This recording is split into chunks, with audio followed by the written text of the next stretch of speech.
Jim Leland will line them up defensively this way. It's always presented by Beaumont Health System. Rayburn back in left. Jackson Bosch in the outfield as well. Cabrera and also Fielder on the corners. Peralta, Santiago are up the middle, and Gerald Laird getting his first start of the series. Now Gerald Laird back behind the plate here this afternoon. Avila has gotten beaten up the last couple of days. Jim Leland said he is really sore, and so Laird, who was scheduled to catch one of these games anyway, will go today. And that means Alex Avila gets the afternoon off here. The pitching report on Mr. Porcello is presented by Soaring Eagle Casino. Well, Porcello has all 4 pitches. He has a sinker ball he'll throw inside and outside with some really good movement, anywhere from 90 to 93 miles an hour. A curveball, a slider, and also a changeup.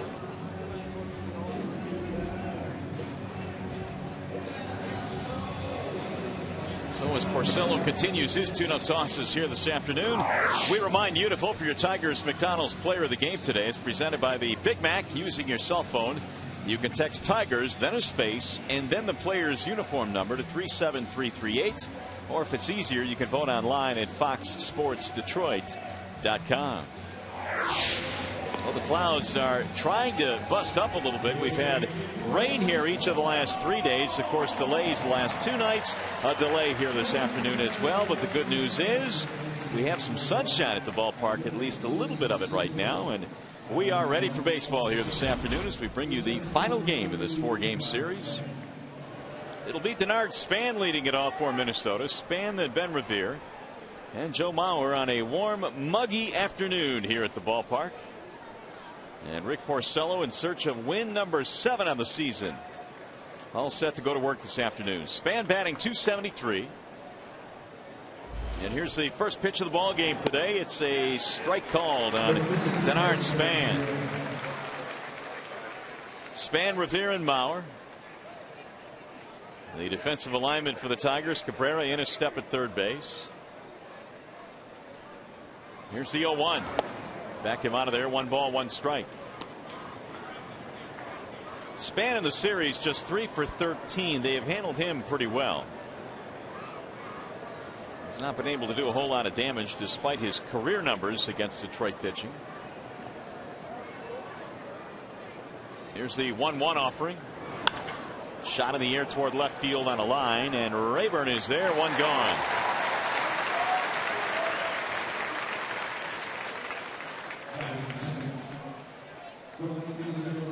Good start today for Mr. Porcello as he retires the leadoff man. Now Ben Revere will stand in. .321 this year for Revere. 4 hits in the series, but he's been on quite a few times. In fact, 7 times he's been on base in the series.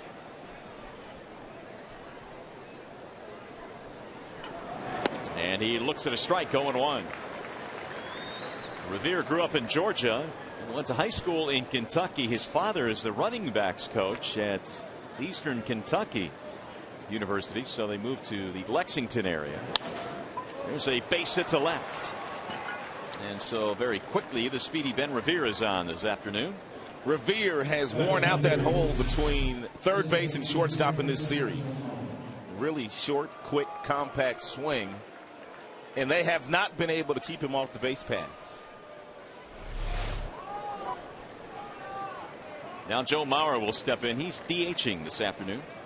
Revere also a threat to run. He has stolen 16 bags already this year, and he's only been caught 4 times. Ball outside. Well, Joe Mauer is 5 for 13 in the series. Couple of RBIs. Checks in today at .327. 38 driven in this year. And headed to the All-Star game to represent Minnesota.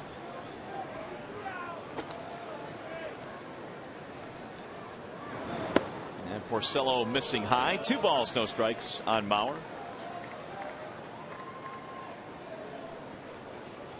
Mauer, in fact, had his 12-game hitting streak snapped in last night's ball game by Justin Verlander, who did a great job of waiting out a 2-hour-plus rain delay in last night's game. It was dominant all night. Mauer takes low. 3-0.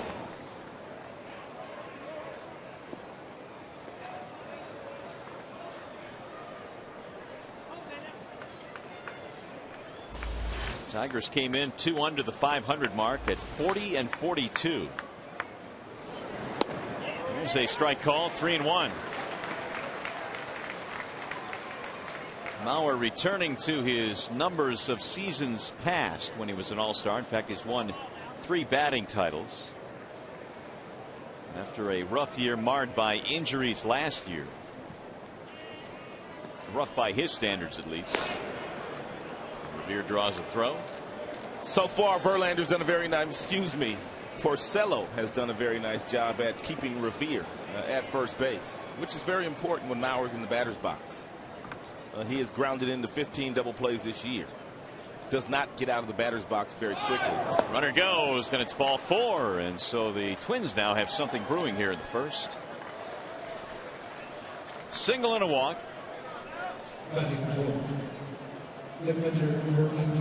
2 on for the catcher, Ryan Domit.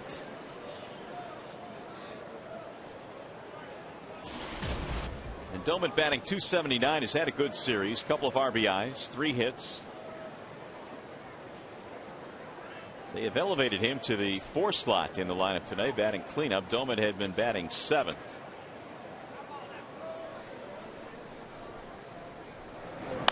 And he grounds one foul, first base side. No balls, 1 strike. And of course, the thing about sinker ball pitchers, you can get yourself into jams, but you can get out of them very quickly with 1 simple ground ball, which is what Porcello would love to get right here with 2 men on, 1 out. Here's the 0-1. There's a bouncing ball to second base. Santiago charging, tags the runner there, throw to first, and a double play. 4-3, Twin killing, inning over.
Here at Comerica Park, another big crowd on hand here this afternoon enjoying Tigers baseball. Tigers starting lineup today presented by Big Boy. Austin Jackson leads it off, and Ryan Rayburn in left. You've got Cabrera at third and Prince at first base. 264 consecutive game streak going for Prince. Delma the DH, then Peralta, Bosch, Laird, and Santiago, your bottom 3 here this afternoon for Jim Leyland. Scott Diamond is the starting pitcher today for the Minnesota Twins. He's presented by Fox Volkswagen of Rochester Hills. Diamond really keeps it simple. He throws a lot of strikes. He moves the ball all around the strike zone, whether it's up and in, up and away, down and in, down and away. Only 11 base on balls this year for Diamond in 72 innings. So if you're the Minnesota Twins infielders, you will be on your toes today because he throws lots of ground balls and gets lots of double plays, and that's one of the reasons why he's having such a successful season. Diamond going 8 innings in each of his last 2 starts. We'll see what he has here today in store for the Tigers as Jackson looks at strike 1. By the way, great call on that ground ball off the bat of Domit right to Santiago for the 4th unassisted 3 double play. Well, you taught me well. The 0-1 pitch outside, 1 ball, 1 strike. It really is, though, something that Porcello probably has in the back of his mind. I can get me a double play and get out of the inning. No question about that. Jackson with a 1-1 count and a wave and a miss. Good change piece there from Diamond. He throws straight over the top, and everything he throws from that same arm slot, whether it be the 2-seamer down, whether it be that 12-6 breaking ball, or the changeup that we just witnessed to AJ. Swing and a miss, and Jackson goes down on strikes. 1 gone. Tim Hortons is the sponsor of the Minnesota Twins defensive alignment this afternoon. They will line them up this way. Mastriani in left. It is Span in center. Revere is in right. Morneau, Carroll, Dozier, Plouffe in the infield. And Domans is the catcher. Joe Mauer is the designated hitter for the second game in this series. Caught 2, DH 2. Ryan Rayburn takes strike 1. We have totaled up all the rain delays, and we've had 5 hours and 18 minutes of delays in this series, including today. It's been a great effort for the folks that work in the truck. Also the camera crew here. Tough conditions last few days, but they've been on top of their game. Quick turnaround today as well after a long night last night. Hedda Novosny and her crew obviously doing overtime work here to keep this playing surface in great shape. Oh yes, we have to give her props. Here's the 1-1. Lifted in the air, center field, not deep at all. Denard Span cruising back, and there are 2 gone. It's going to bring up Cabrera. Diamond is a guy that pitches to a lot of contact, throws a lot of strikes, so his defenders will be on their toes today. And the Tigers will probably be very aggressive against Diamond as well in early pitch counts. No need in allowing him to throw that first pitch over the plate for a strike. Cabrera, meanwhile, has been on fire. He's 6 for 10 in this series. And he looks at ball 1. It really started with Miguel on the just completed road trip the last day in Pittsburgh. He homered to right center field in that game. Then he went to Texas. He was getting off there. Carry that down to Florida. Getting busy. And last night he was ridiculous. Well, Cabrera now has 3 or more hits in 5 of his last 10 games. And Phillips has fallen behind him 2-0.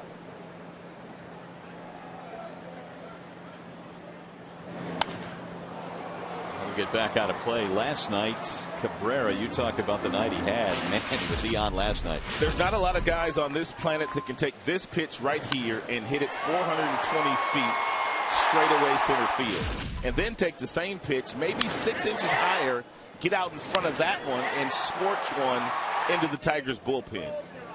Phenomenal player. He had a 2-run shot late in the game last night, which extended the Tigers' lead. That came in the 7th. And Ron Gardenhire probably not too excited about pitching to him in those types of situations here today. Here's the 3-1. Ground ball to short. That'll be a routine play for the out, and the Tigers go 1-2-3. 1 in the books. No score.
Sports Detroit is brought to you by Comerica Bank. Strength and stability since 1849. Ram, guts, glory, Ram. And by Country Fresh. Be your family's below zero hero. Rick Porcello back to the hill. Here at a cloudy Comerica Park. Had another rain delay today. 1 hour 22 minutes before we got this one underway. And we are scoreless as we go to the top of the second. Justin Morneau leads it off for Minnesota. And he takes ball one. Morneau and then Trevor Plouffe and Darren Mastroianni. A couple of hits and an RBI for Morneau in this series. 35 driven in this year. Foul tips that one into the glove of Gerald Laird. 1-1. Justin did not start in last night's game. And Ron Gardenhire elected to give him that night off, knowing he'd play him today. And he also said he's going to play Morneau all 3 games in Texas. They go there when they leave here, and it's always difficult to play there. I was talking to Austin Jackson, who lives in Denton, Texas, and grew up in Texas. He says he does not know how the Texas Rangers play a 81-game schedule in that grueling heat. I believe it. I mean, it's really, really difficult. And the thing for me is that all the extra work that they do, the batting practice, the early hitting and things of that nature, I mean, you've got to be careful with your workload there. No doubt. That's why Ron Washington the last 3 years has done a marvelous job in transforming that entire organization into a winner. Of course, he's had some help from John Daniels, Nolan Ryan, but he's the one that gets the players to play and keeps them fresh. Here's the 1-2 to Morneau. Ball high, 2-2.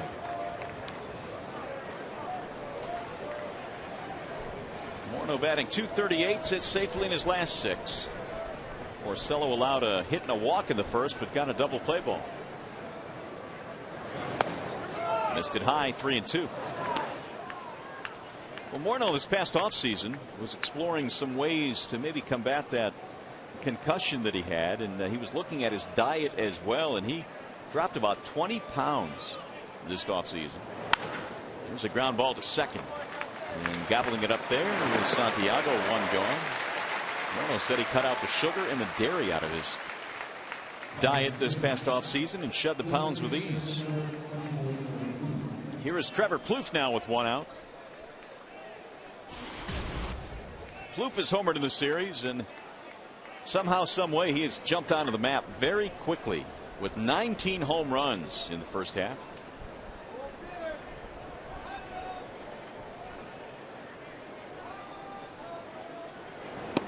And Rick starts him off a little bit high, 1-0.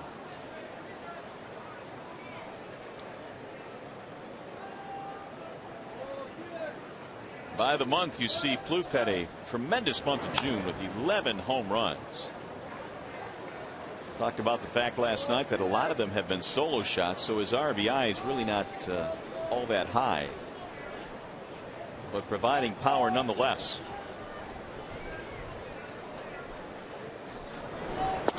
And really, when you think about it, Rod, where would they be power-wise without Plouffe's bat? Because there is not a tremendous amount of power in this lineup.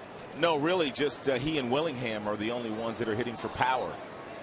Morneau does have 10 big flies, but not nearly the kind of power that he once had and that he once hit for.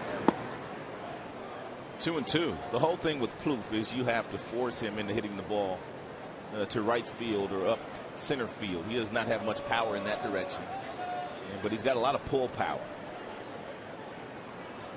Here's the 2-2. Just off the plate. 3 balls, 2 strikes on Plouffe.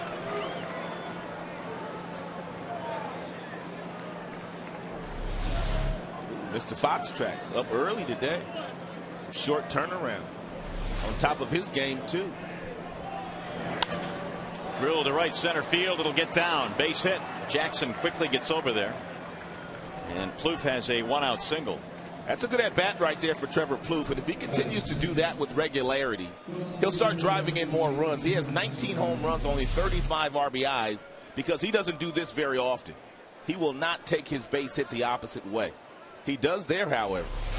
And there's proof of it. That was just his 5th knock. Wow. In that direction. So we'll see if the Twins can do anything with this 1-out single. Darren Mastroianni will step in.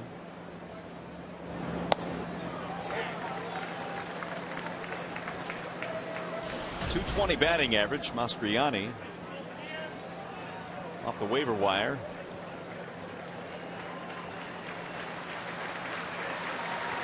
Now a Minnesota Twin. Bouncing ball foul third base side. He was tearing it up at AAA before being called up. Former Blue Jays property.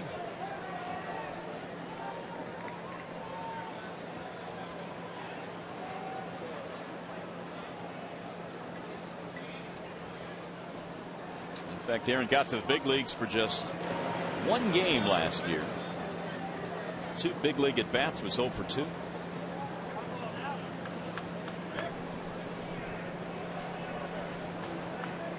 Oh, and 2 the count. We're in the second, no score. Ball high.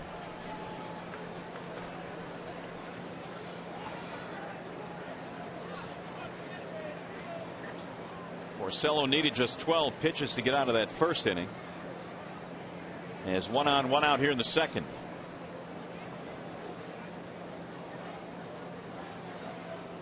And the 1-2. Line drive over the glove of Peralta into center field. Mastriani with a base hit, and the Twins now again have 2 men aboard. And Rick just needs to make a minor adjustment, make sure he's releasing the ball out in front. That's a slider that he doesn't quite get on top of, and it has very little movement to it. Therefore, Mastriani able to single sharply right back up the gut. So Porcello now will face Brian Dozier.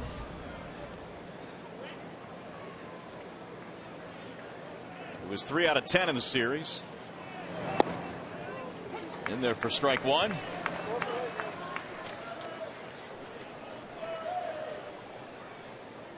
Twins didn't have a runner in scoring position all day last night, and they have 2 already.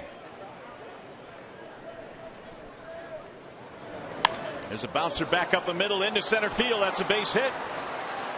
Plouffe coming around third. He'll score. It's an RBI single for Brian Dozier, and the Twins take the early lead. It's kind of hard to say whether Porcello should have made this play or not, but one thing is for certain.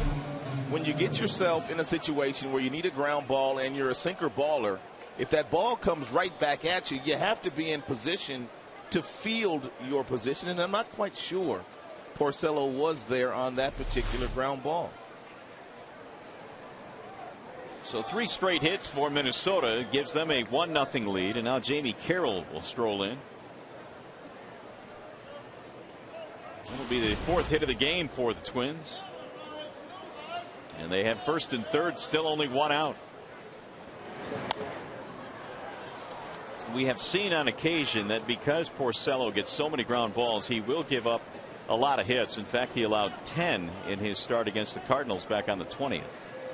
Yet he allowed just 2 runs in that game.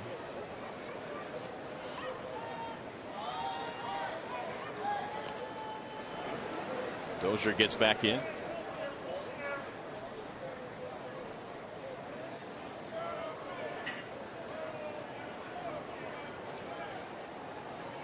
Carroll is 0 for his last 11. Bouncing ball toward third base. Cabrera charging, comes home, and he is out at home plate. Gerald Laird drops the tag. It's a really nice play by Miguel Cabrera. What you're taught as a third baseman, if it's hit sharply to you, you simply go to the second baseman and then get the double play 6-4-3 variety. But because your momentum's carrying you toward home plate, you simply throw the ball home, and a nice job of blocking the plate by Gerald Laird to apply the tag. Take a look at Gerald get that knee down and really prevent Mastriani from touching home plate. That's a great block. It was. That's why head first sliding into home plate is dangerous, because the catcher can simply do what he did there to him. There's another base hit that floats into left field. Here comes Rayburn's throw to the plate, and the tag, and he's out. Look out, G-Money. Laird drops out another tag, and a perfect throw from Rayburn.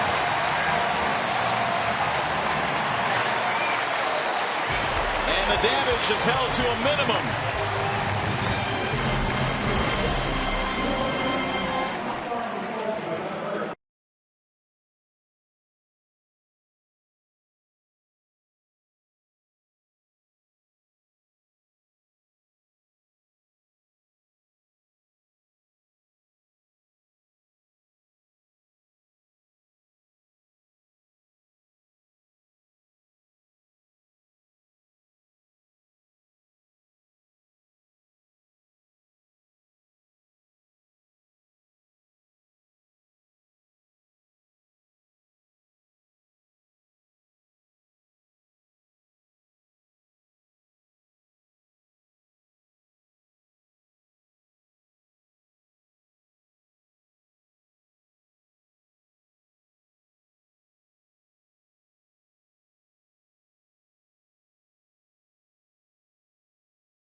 Laird blocking the plate. That first one on the play from third base, real nice throw by Cabrera. Look at the left knee blocking the left hand of Mastriani, touching home plate. And then you have Ryan Rayburn making a nice throw to Gerald Laird once again.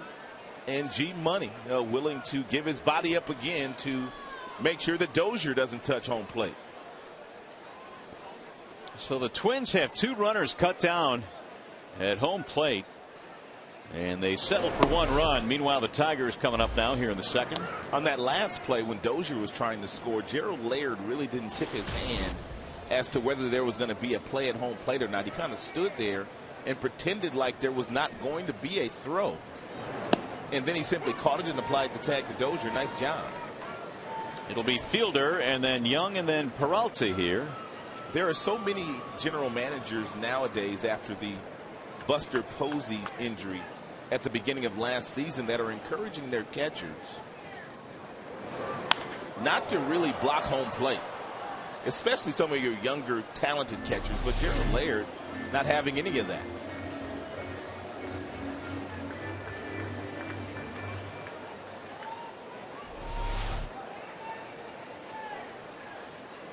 One ball, 2 strikes. On Prince Fielder. And a swing and a miss. Diamond strikes him out. That's his second of the game. 1 out.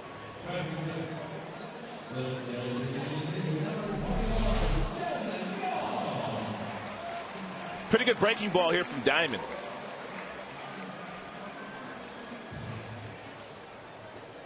Buried down and away from the Prince. Now Delman Young. And he looks at ball 1.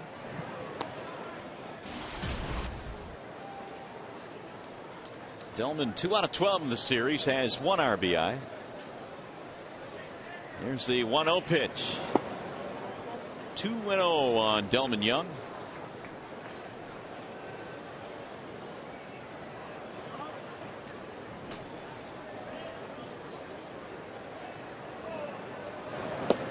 That's a strike call.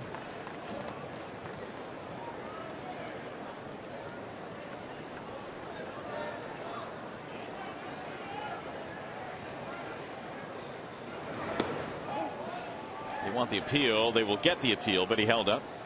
3-1. Delman trying to get something going with Johnny Peralta waiting on deck.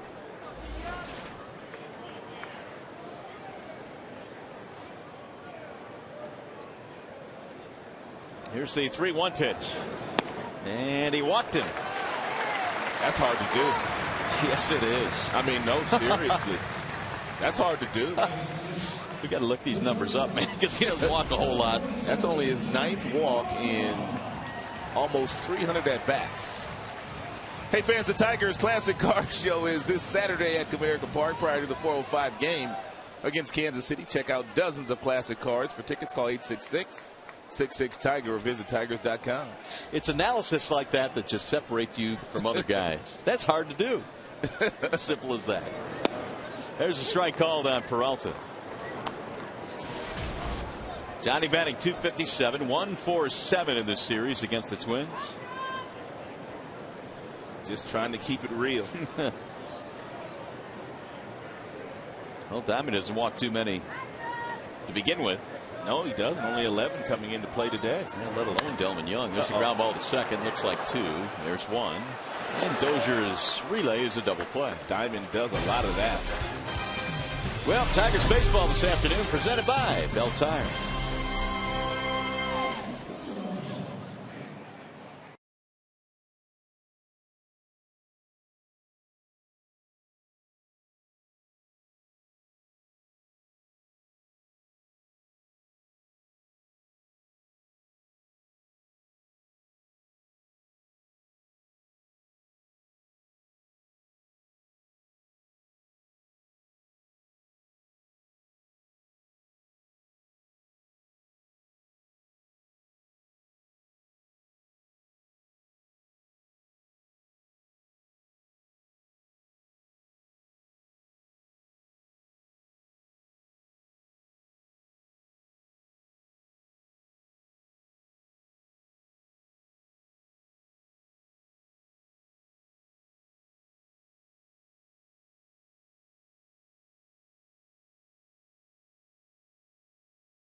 Brought to you by Arby's. Barbecue lovers rejoice. The barbecue sandwich is back at Arby's. Get yours today.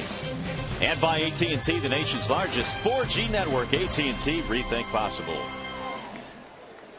Another rain delay here today of 1 hour and 22 minutes. We have begun the ball game, though, as we travel to the third. It's 1-0 in favor of the Twins, wrapping up this 4-game series. Porcello back to work, and he fires a strike to Ben Revere. Revere, then Mauer, then Domit. These are the 2, 3, and 4 hitters for Ron Gardenhire. The 0-1 pitch. 1 ball, 1 strike.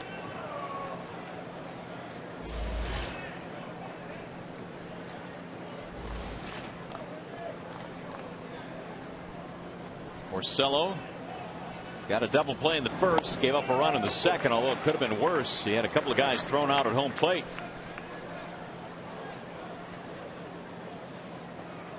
1-2 on Ben Revere, who had a single in the first but did not score. And he sends one the opposite way to the third baseman Cabrera, who quickly gets rid of it. 1 out. By the way, this game is available in high definition on Fox Sports Detroit HD, sponsored by Xfinity from Comcast. Turned into a pretty good day. Temperature right now 79 degrees. It was 101 here around 4 or 5 o'clock last night. Then it cooled down with all the rain coming through. I think that helped Verlander throw a complete game in last night's contest. It's a ground ball back up the middle. Santiago backhanding. And Mauer is out. The fact that it was so hot at about 7 p.m. but the game didn't start until 2.5 hours after that, and about 78 degrees when Verlander took the bump, and he was tremendous once again. Joe Mauer did something there that he does not normally do. He swung at the first pitch and promptly grounded out to Santiago. He has not had a lot of success against Porcello anyway. There's strike one on Domet. Well, coming into this game, Mauer and Morneau were a combined 186 against Porcello. It's been the little guys that have done most of the damage against Rick, guys like Revere and Casilla and Carroll. It backs him out of there. 1 ball and 1 strike. Domet bounced into the double play back in the first, ending that inning.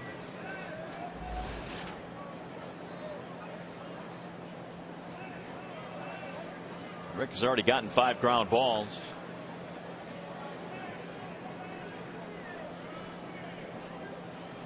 Here's the 1-1 pitch. Swing and a miss. 1-2 on Domet. It's a good pitch there. Yeah, every single left-hander goes up looking for the sinker at the bottom of the zone, so it's not bad every now and then to change the eye level. 4-seam variety by climbing the ladder and getting a swing and miss. Domet stays alive.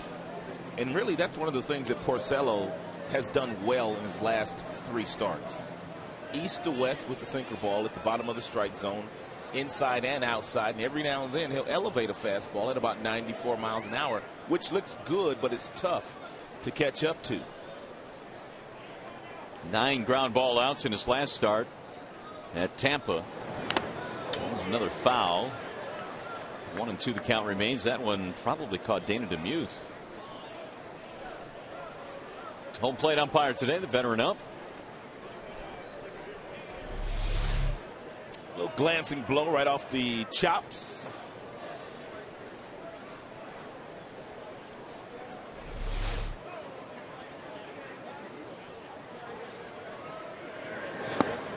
Missed it low. 2 balls, 2 strikes.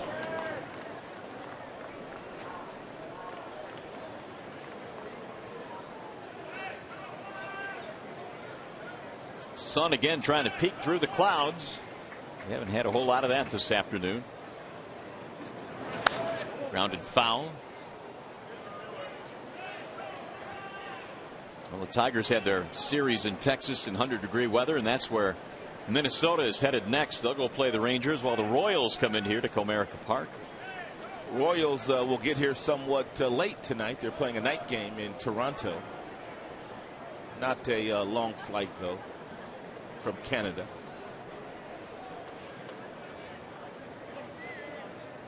Two and 2 on Ryan Domet. 2 out, nobody on, 3rd inning. 1-0 Minnesota.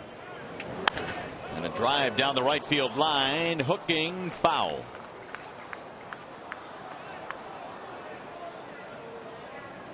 Domet has had some good swings in this at bat against Porcello. Porcello needs to figure out that getaway, that put away pitch for him. That's a dangerous area right there.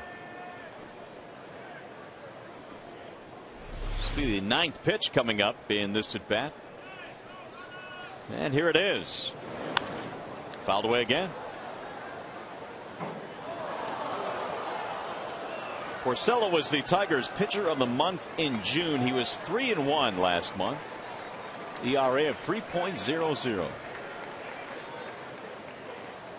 And looking for a strong July as well. Here's the 10th pitch in this at bat. Driven to right center field and hit hard. That ball is going to go all the way to the wall. Domet is on his way to second, and he will pull in with a 2-out, 2-base hit. Ryan Domet was on everything that Porcello threw to the plate in that pitch sequence, and Porcello reached back to get a little extra with the 95-mile-per-hour fastball, and that means it's going to be straight. And it was absolutely crushed by Domet.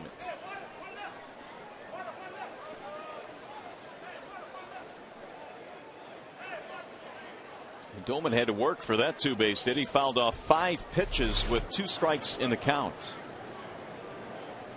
So scoring chance now as Justin Morneau stands in. Twins trying to add on to their 1-0 lead. And Morneau looks at ball 1. Minnesota now with 6 hits on the board.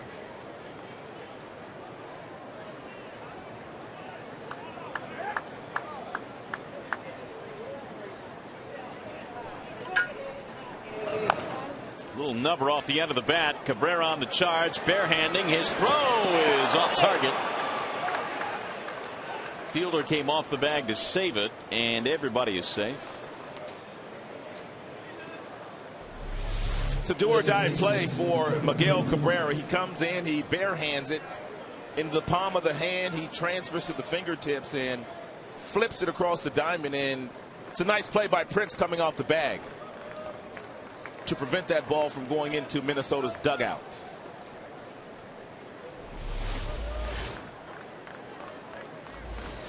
So that'll bring up Trevor Plouffe, who has singled and scored their run. More trouble for Porcello to try and work out of. He was helped out by his defense in the last half inning. 2 runners thrown out at home plate.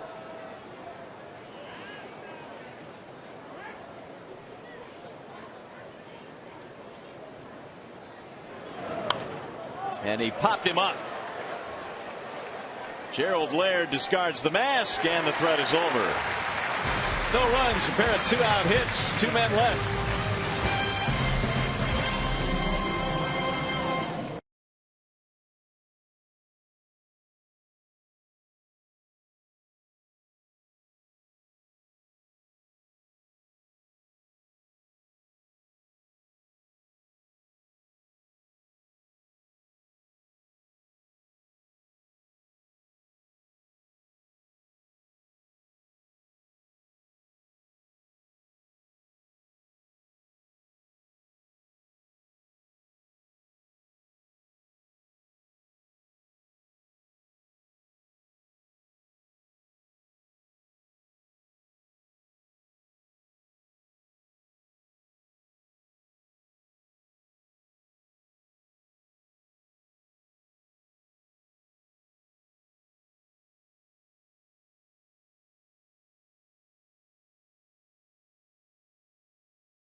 Trailing at 1-0, and Chicago came in with a 4.5 game lead on the Tigers.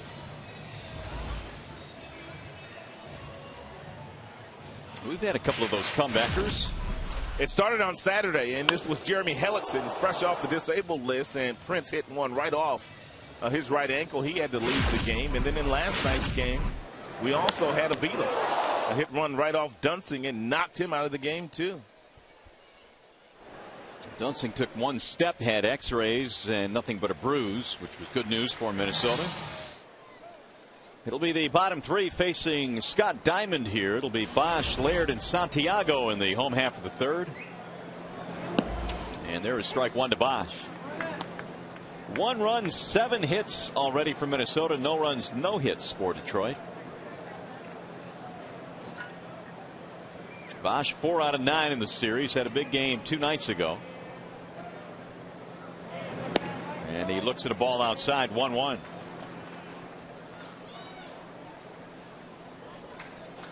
Bosch at one time really had no trouble at all against left-handed hitters. It was near 5 or make it 300. It's down to 232 now. Here's the 1-1. Nubbed foul at home plate, 1-2.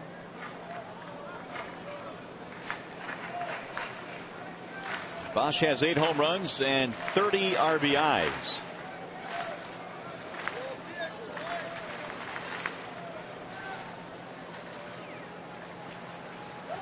Scott Diamond has given up a walk so far in the game, but has also picked up a double play ball. Here's the 1-2. Popped him up. Left side foul ground. Trevor Plouffe will haul it in. One gone. Time for the Bernstein Advantage scouting report. Get the Bernstein Advantage. We go to bat for you. Nothing but lefties on the horizon for the Tigers.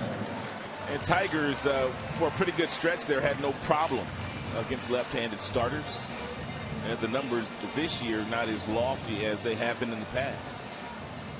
Just 9 and 13 against lefties. And Leland was talking about this morning, saying it's plain and simple. Some of my right-handed batters are just going to have to get it done against lefties. And that includes Johnny Peralta, Ryan Rayburn, and a few others they've had in the lineup. Gerald Laird standing in. Laird this year has been pretty good offensively, .293. Here's the 1-0. Bouncing ball slowly towards second. Carroll has it, and there are two gone. And Scott Diamond off to a nice start here this afternoon for the Twins. That'll bring up Santiago.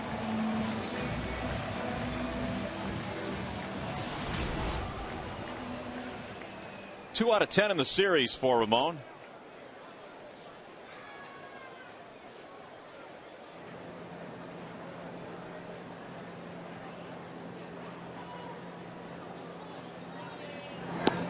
In there for strike one. Diamond is a native of Guelph, Ontario. He goes 6'3", 220. He's 25 years old.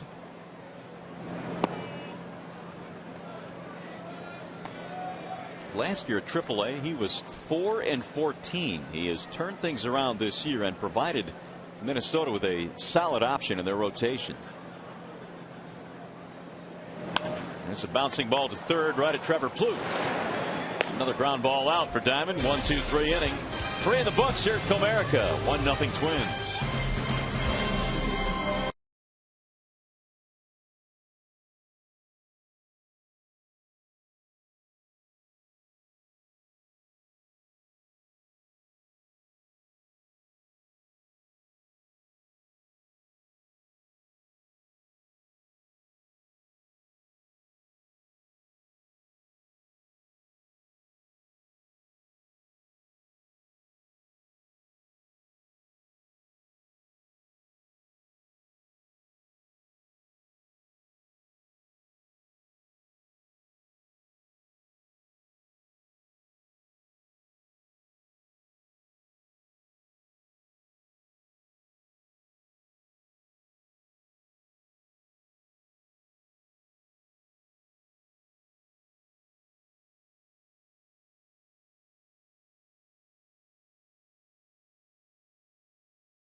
Who is the last Tiger prior to Verlander to throw 5 complete games prior to the All-Star break? Can you name him? Of course, Verlander got his 5th in last night's start.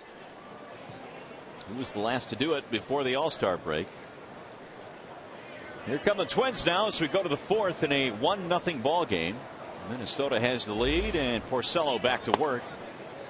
He had come in throwing 10 of 14 first pitch strikes, but he missed to Mastroianni.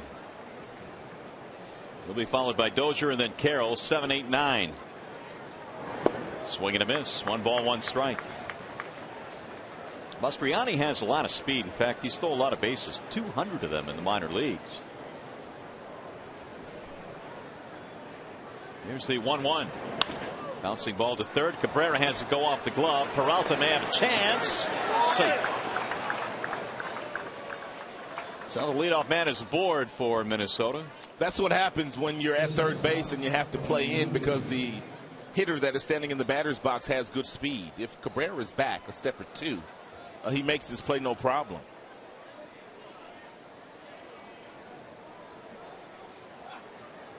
It goes an infield hit, and the Twins now have 8 hits in this game. Porcello has given up quite a few hits this year. Over 11 hits per 9 innings. Rick has given up this year, which is third most in the American League. Here's the throw back to first, and safe. He got back in. Oh, man. Phil got there in plenty of time. Yeah, that's a mistake by Prince. He just had a swipe tag instead of really looking to see where Mastriani was because he had plenty of time to apply the tag. But take a look once he gets up on his glove. He just grabs it and he just flips without looking. If he looks, he's able to apply the tag.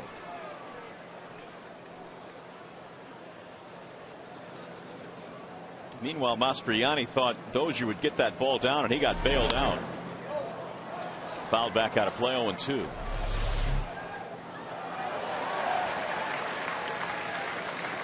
Gee money's, man, I put that thing right there. We had plenty of time, but he just missed the tag.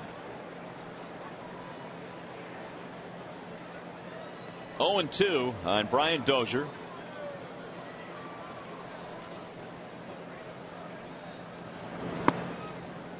As a first baseman on that particular play, you're not used to the guy being that far off the bag.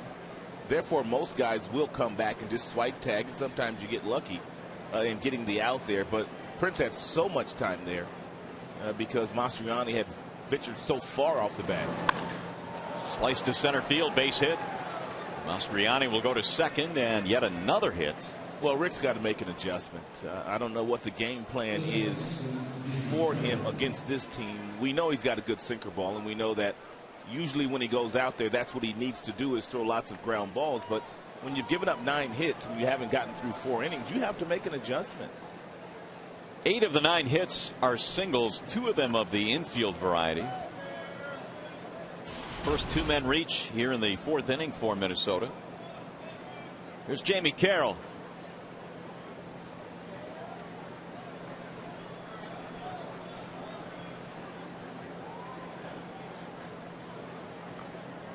Carroll reaching out a fielder's choice in his first at bat.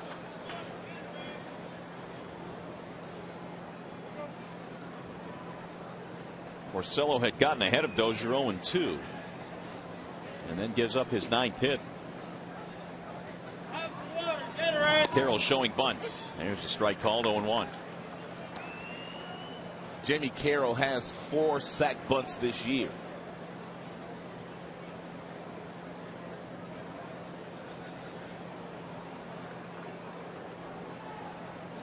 No responsibility for Prince on the right side of the infield, so he is well in on the grass. Popped up the bunt. And oh my goodness. Boy, there was no communication there whatsoever. 3 Tigers collide, and it looks like Gerald Laird is hurt. Prince just ran him over. How in the world did that happen? And Laird is feeling it right now.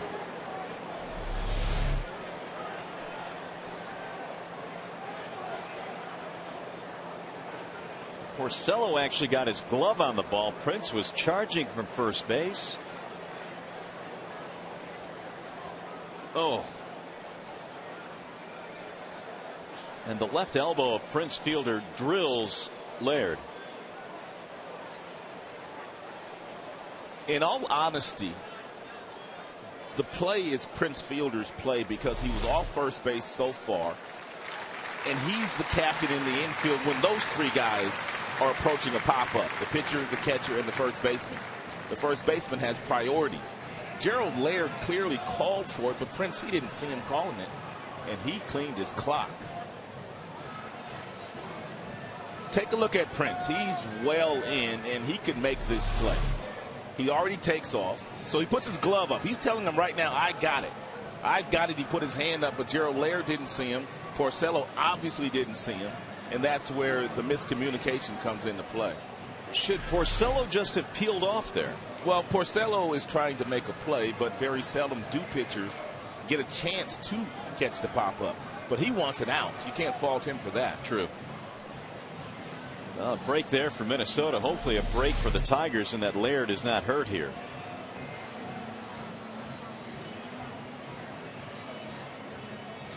He got decleated. He was absolutely hammered on that play.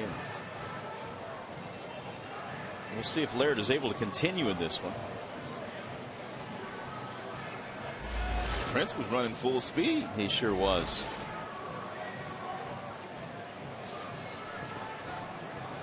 They are charging Porcello with an error on that play. And we'll see if Avila has to come in or if Laird can continue. It looks like Gerald wants to stay in the game, and he is convinced Kevin Rand that he can continue. Well, they have that cleared up. Here comes Ron Gardenhire to make sure that that indeed was a foul ball. This may be what Gardenhire is talking about now. Or whether or not that ball was made contact with in fair or foul territory.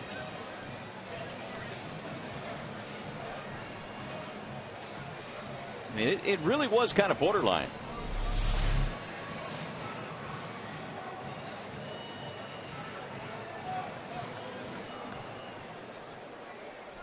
Hard to tell. It really is hard to tell. Well, it is 0-2 on Carroll with 2 men on, nobody out. Laird remains in the game. And he hits one in the air to center, not deep at all. Jackson sizing it up. Runners will tag but hold. Carroll is retired.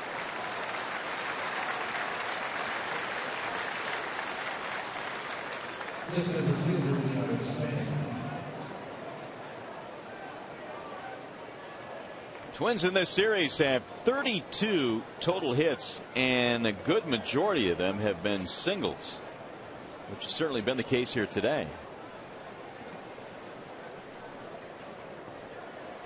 Top of the order coming up, Denard Span. And he has a single to his credit today.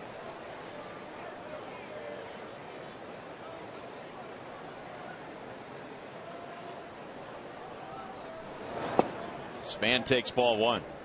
Minnie has gone back to the days when they were called Punto and the Piranhas.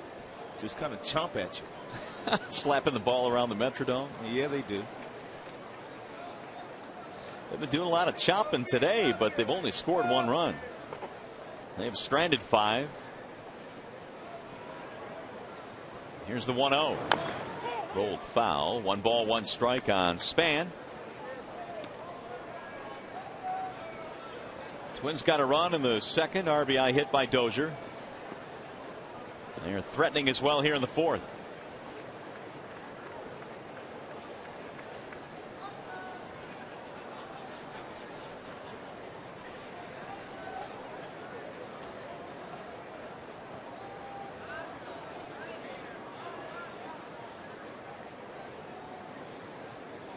There go the runners. Here comes the throw to third. It's not in time. A double steal.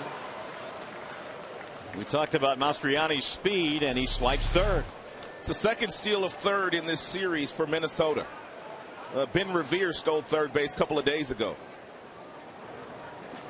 Can't make a better throw. You just can't make a better throw than Gerald Laird made right there.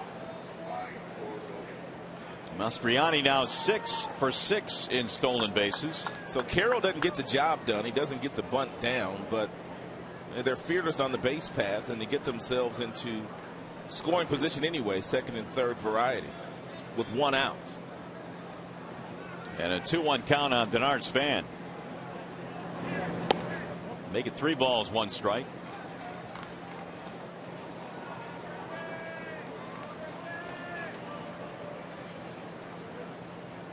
Mastriani now is 3 for 3 this year in steals of third base.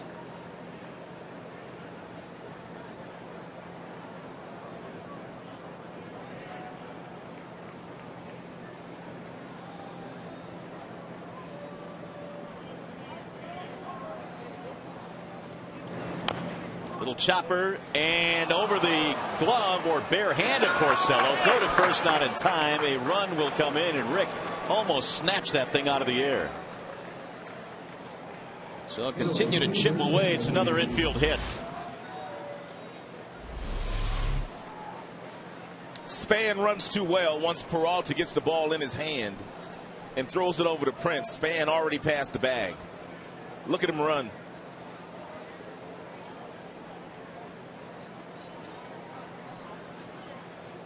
So it's 2-0 Minnesota. That is their 10th hit of this game. And here is Revere with still only 1 out. He's 1 for 2. Little pop up. And Peralta hauls that one in.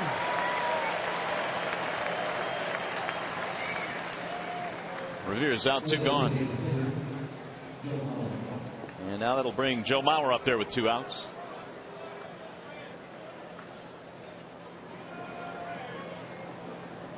Well, Porcello has to look up at that scoreboard and sees that he's given up 10 hits to this point, but it's still only a 2-0 game.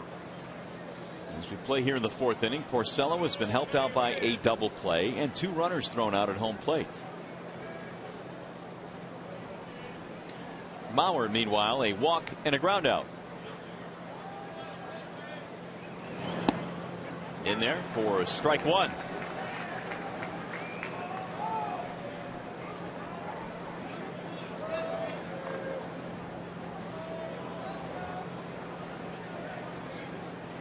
Mauer's 12-game hitting streak came to a close last night.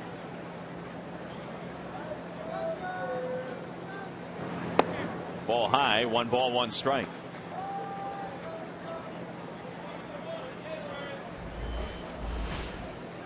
Boy, these are starting to pile up. He's thrown 71.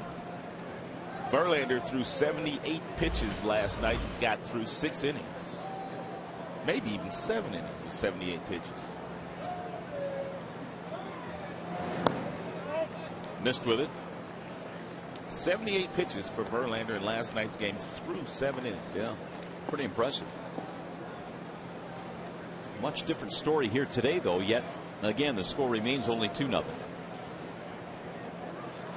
2-1 on Joe Mauer.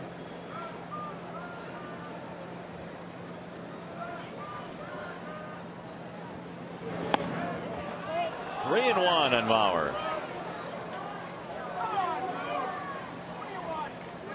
Mauer DHing here this afternoon, where he bats .297 this year. Interestingly enough, .385 when he catches. Ron Gardenhire has to keep Joe Mauer healthy this year. Therefore, he's going to get lots of reps at DH and over at first base.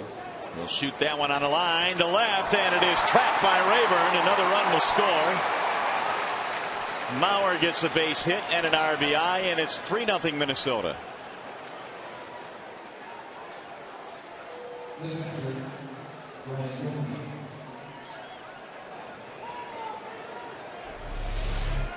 Great effort by Ryan Rayburn in the outfield and a nice sell job, trying to convince Doug Eddings, the third base umpire, that he caught it. And now with this long half inning in progress, Jeff Jones coming out to have a talk with Porcello as the Twins continue to chip away. It's another single. That's 11 hits in the game.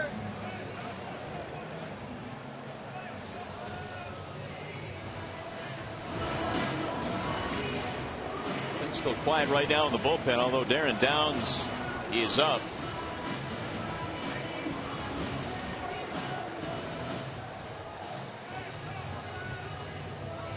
Mauer gets his 39th RBI.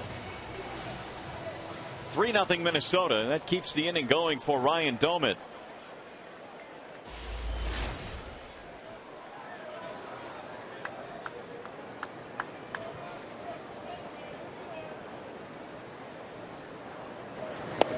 And he looks at strike 1. Tigers today have been out hit 11-0 as we play here in the 4th.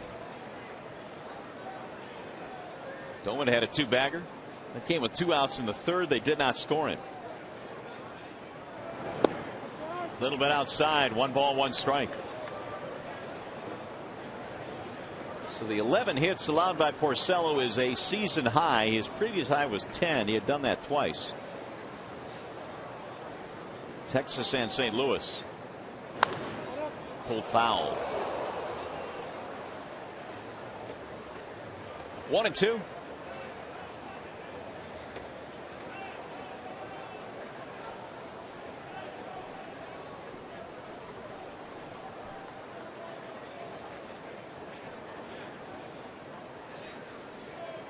Tillman spending parts of 7 years with the Pittsburgh Pirates before coming over to Minnesota this year. He shoots one right back at Porcello, who can't find it. He finally locates it and throws late. Now we're starting to see a little bit of everything now. This has been some kind of wacky inning. And here comes Kevin Rand to make sure that Porcello is okay. How about that play? That's going to be another infield hit for Minnesota, their 12th hit overall.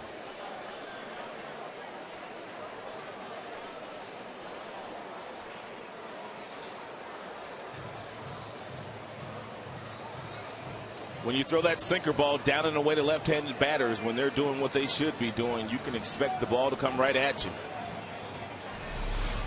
It's going to be it for Porcello. It appears that way.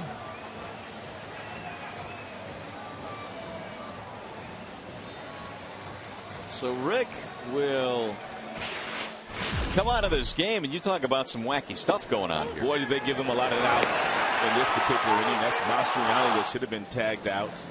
Then you had the bunt play by Jamie Carroll that should have been caught. You had a couple of infield singles. And then you had this right here. Wacky, wacky inning. Ouch. By the time Porcello located that last one, it was too late. He is done. So 77 pitches for Porcello. He will give way to Darren Downs, who will make his second big league appearance. And he will inherit a situation in which the bases are loaded with 2 outs.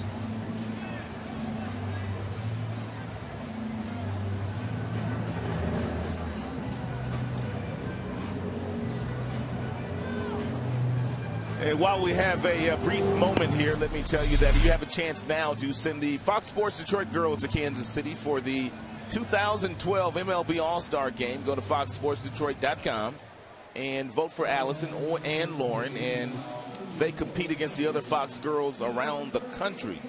Voting ends today, so log on and give the girls your vote. Meanwhile, Darren Downs comes on now, and his contract was purchased from AAA Toledo prior to Tuesday night's game against Minnesota. He had a scoreless inning of relief in his major league debut, and it's been a long ride to the major leagues for Mr. Downs. He was doing nice work down in Toledo for Phil Nevin, who's the manager of that Toledo Mud Hens. 25 games. ERA just a bit over 2. 33 strikeouts in 29 1/3 innings for tall, slender left-hander. Darren was born in Southfield before moving to Florida at the age of 2.5, but his dad brought him down to Lakeland as a youngster, and says one of his prized possessions is a video they have in Sparky Anderson's arms. And now Darren Downs wearing the Old English D. So we'll see if Downs can keep this manageable early here. The bases are loaded. 2 more runs in. And Justin Morneau will step in. This is the 8th man to bat in this inning.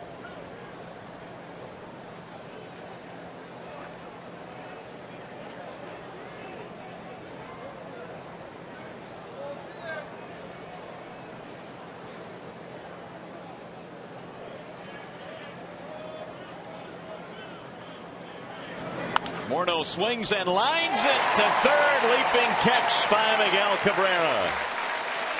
So the inning is over. A strange inning indeed, in which the Twins have to settle for 2 runs. They leave them loaded on this. Nice play by Cabby.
Twins. Tigers still looking for their first hit and run. Time now for the Ace Hardware Scott's fan poll question of the afternoon.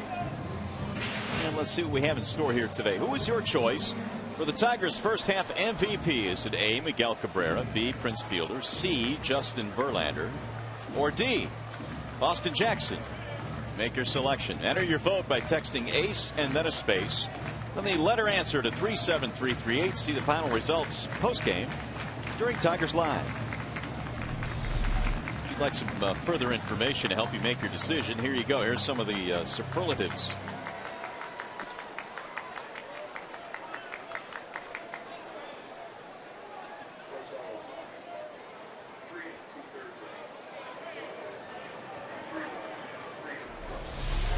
Here is Austin Jackson to lead it off. Top of the order coming up. Jackson, Rayburn, and Cabrera against the left-hander Scott Diamond. I'm looking at that list and I'm wondering, who would I vote for?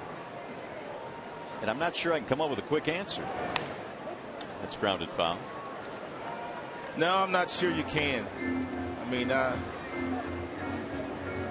obviously Verlander's Verlander and does what he does every fifth day. Cabrera goes out there every single day, as does Jackson and also Fielder. Here's the 0-2 pitch. 1 ball, 2 strikes. But I'd have to say Cabrera has probably been their most valuable player the first half of the season, if you add up all the numbers.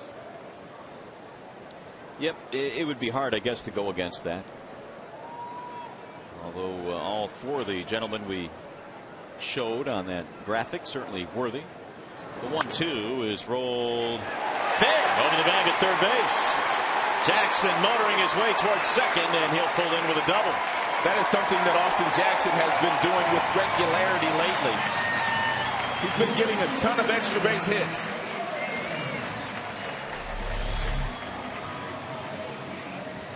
This ball started out foul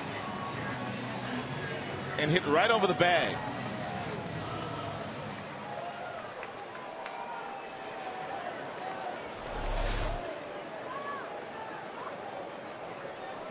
So Jackson, who came in leading the American League leadoff hitters and on base percentage, has himself a 2-bagger here in the 4th.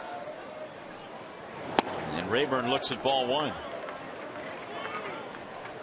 Jackson now has a 12-game hitting streak. That'll tie his career high.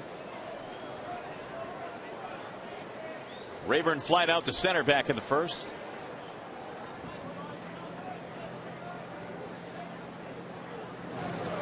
Swing and a miss. 1 ball, 1 strike. Golden opportunity here for the Tigers, who have just picked up their first hit. They've got the leadoff double. You've got Cabrera and Fielder lurking. Diamond, meanwhile, has struck out a pair. He's walked 1.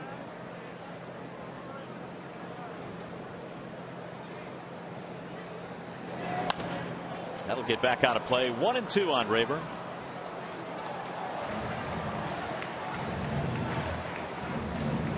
There's Cabrera waiting on deck.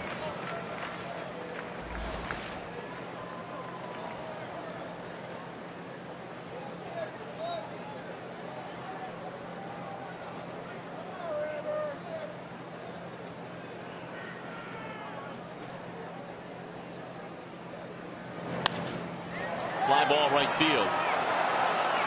Revere turning around, has to go just about to the wall to make the catch. That is a productive out for Ryan Rayburn. Ball traveled a long way.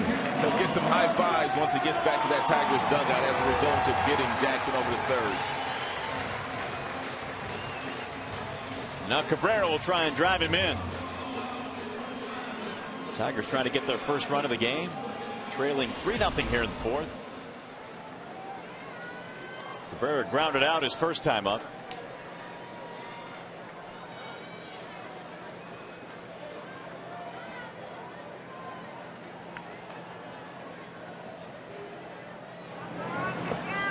Good block at home plate by Domit. 1 ball, no strikes on Cabrera, batting .322.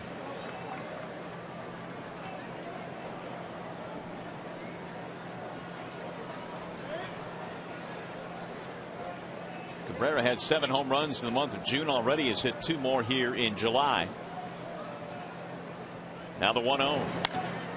Lifted back out of play. 1 ball and 1 strike.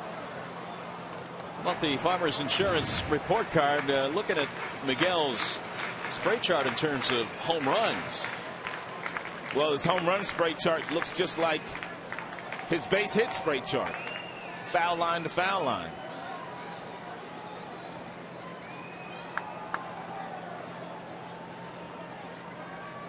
And the 1-1. Ground ball left side, base hit. Cabrera gets it done. Jackson comes around to score, and Miguel has his 69th RBI.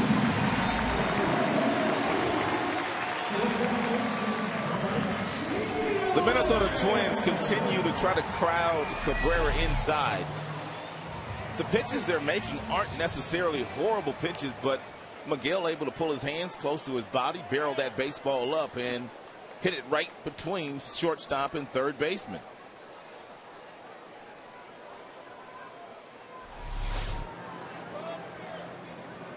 Now Prince Fielder. Prince struck out against Diamond back in the second.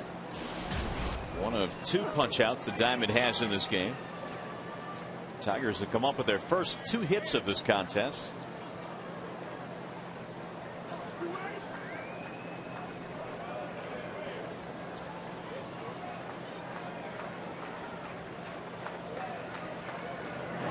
Swing and a miss. 1 ball, 1 strike. Diamond was originally signed by Atlanta. He was undrafted. I mentioned he's a native Canadian from Guelph, Ontario, and then selected by Minnesota in the Rule 5 draft just a couple of years ago, and it's turned out to be a pretty good selection, the Rule 5 pick.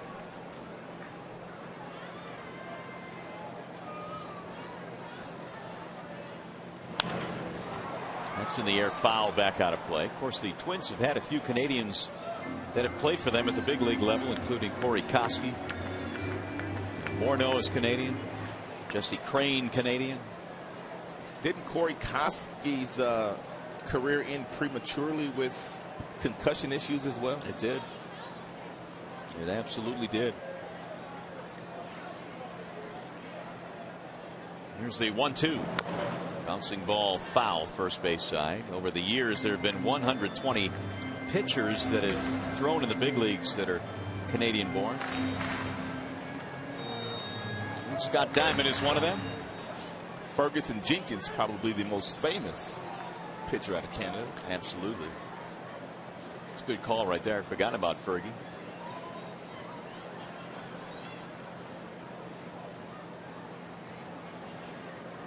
And the 1-2. Swing and a miss. And down goes Fielder. Another strikeout for Diamond. That'll be his 3rd. Prince has had a difficult time of laying off the breaking ball that Diamond has been featuring to him today. He swung at the first one that bounced, and he swung at the last one that bounced as well.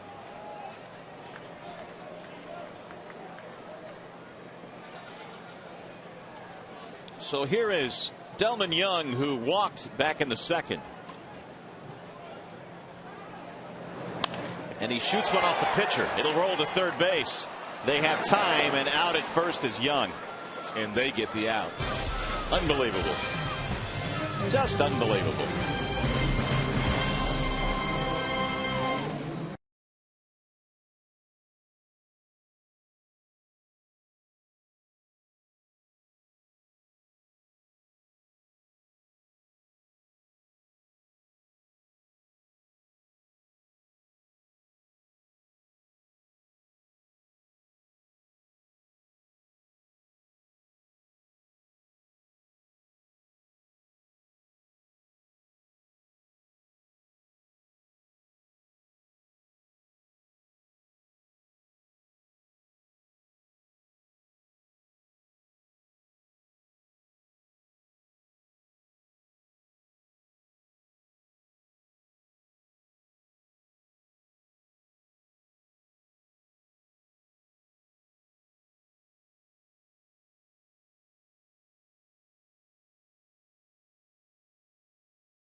last Tiger prior to Verlander to throw 5 complete games before the All-Star break? And the answer would be Walt Terrell, who had 5 complete games back in 1988. Jack Morris was my first guess. That was wrong. That was mine as well. Gullickson was my second guess. That was wrong. Justin Verlander has 5, which leads the major leagues in front of Peavy and R.A. Dickey. It was a great night last night for Justin. And the Tigers as well. Another outstanding crowd here this afternoon that had to put up with another rain delay. An hour and 22 minutes. Mother Nature has wreaked havoc in this series, but we've gotten all the games in. Here is Trevor Plouffe. Mastriani will follow, then Dozier. 3-1 ball game. Favor of the Twins as the 5th inning is underway now. And Downs delivers outside 1-0.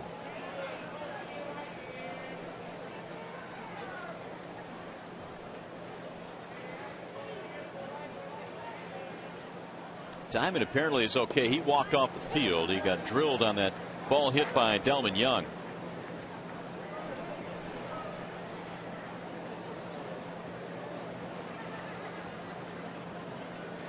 Here's the 1-1 pitch. And that's inside. 2 balls, 1 strike. Downs came on with the bases loaded in the 4th. The Twins had already scored 2, and they got Morneau to line out.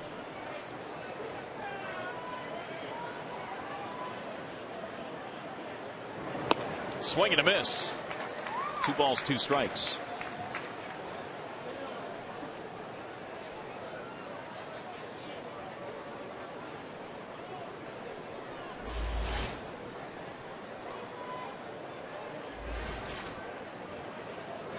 That's outside. Run it full at 3-2. Trevor Plouffe, a single and a pop-up in this game, plus a run scored. Twins have to be thinking we should be up by a few more than we are. They have 12 hits in this game, and they've stranded 8. That'll catch the mask of Gerald Laird.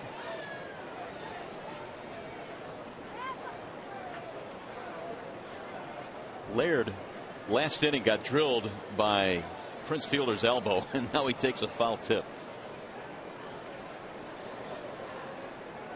Here's the 3-2. Swing and a miss.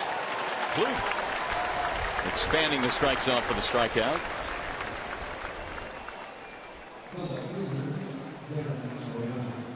The Tigers play the Kansas City Royals this Sunday at 1:05. All kids 14 and under receive a Paul's coloring set.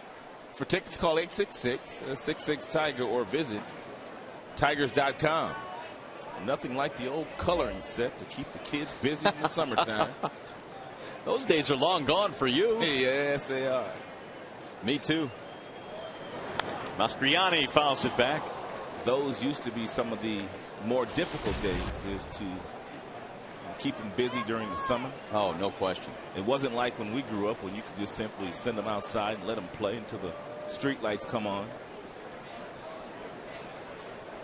You can bring them to the ballpark, though. It's safe here. Here's the 0-1 pitch. Missed inside, and the count goes 1 ball, 1 strike on Darren Mastriani,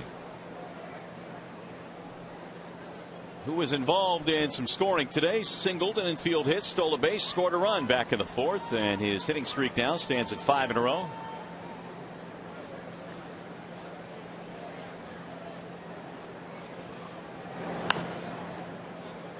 Twins have showed in this series they have some guys that can really create on the base paths. We've seen Revere get on the bases quite a bit, steal some bags. Mastriani, who's getting a start today, has done the same.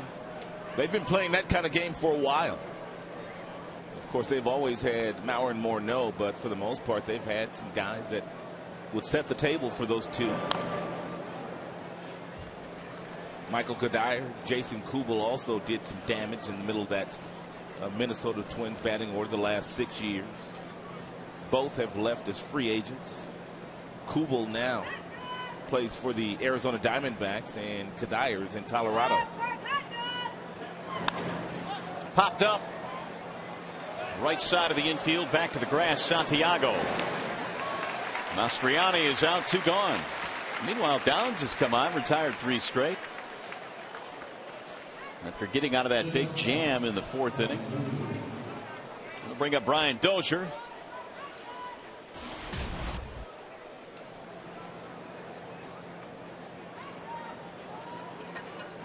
He's had a good day. He's also stolen a base, had a couple of hits.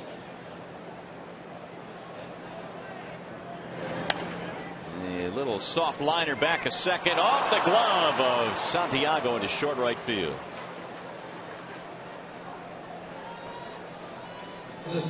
I must say this, the Twins really haven't hit the ball hard that much today. No, they have not.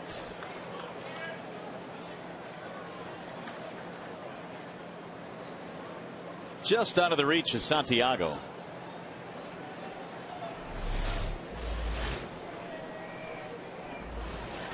"13 Minnesota hits." We'll bring up Carroll, who is 0 for 2 in this game and 0 for his last 13 at bats.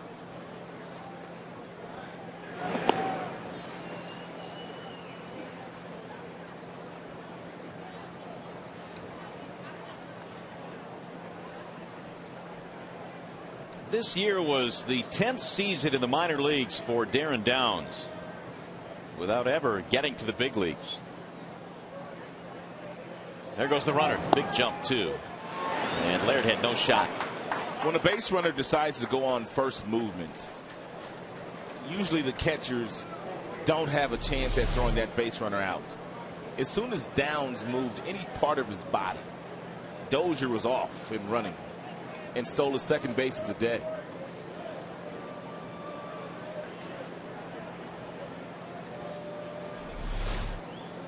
Two steals in the last inning. Now another one in this inning, and a soft line drive caught by Johnny Peralta. Doesn't matter. Inning is over. No runs, 1 hit. 1 man left. Tigers baseball presented today by Bell Tire.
Have 13 hits but have only scored 3 runs because of plays like this.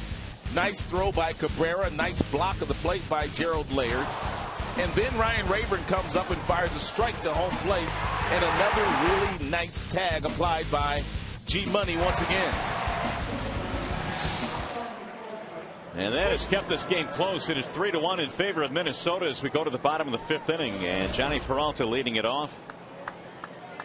Peralta bouncing into a double play back in the 2nd. Diamond's 0-1 is fouled off. No balls, 2 strikes. 3 runs, 13 hits, 9 stranded for Minnesota. And the Tigers a run on 2 hits. They've stranded only 1. 12 of Minnesota's hits today have been singles. Only 1 double by Ryan Domint, their catcher. The 0-2. Peralta sends a roller back up the middle. Dozier gets it, spins, and his throw will get by the first baseman Morneau. Into the camera while it goes. Tigers get a break there as Peralta will take second base. It's unfortunate that Dozier will get an error there after making such a great play. It's a very difficult play. About 10 steps to his left. He does a 360 and he flips from underneath. And a lot of times when you see guys flip from that arm angle, it's not a good throw. Morneau did all he could do to try to prevent that ball from getting into the Twins dugout, but could not stop it. Single E6. Each team now with an error, and here comes the tying run to the plate. Bosch will stand in. 0 for 1 for Brennan in this game, and he fouls it off. 0-1. Tigers were able to manufacture a run in the bottom half of the fourth inning after a Jackson double. Ryan Rayburn got him over to third, and Miguel drove him in. At the very least, Brennan needs to get Peralta over to third.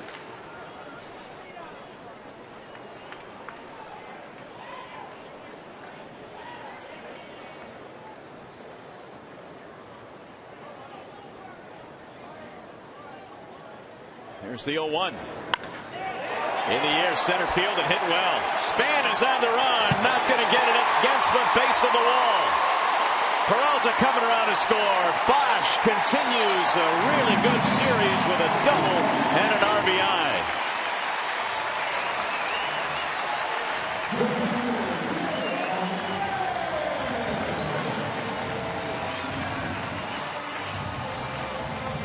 Diamond trying to force Brennan Bosch into hitting the ball in this direction, and Brennan does just that. It's a fastball that's up, and it makes a really nice sound coming off Brennan's bat, and he's been doing that a little bit better lately, taking balls and driving them the opposite way. And not only did he get him over, but he drove him in.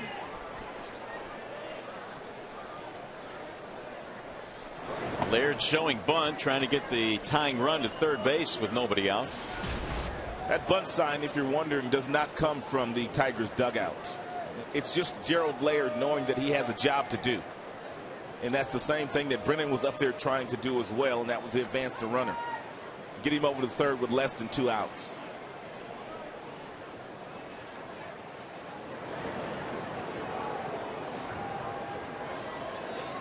A 3-2 ball game, despite the fact the Tigers have been out hit 13-4.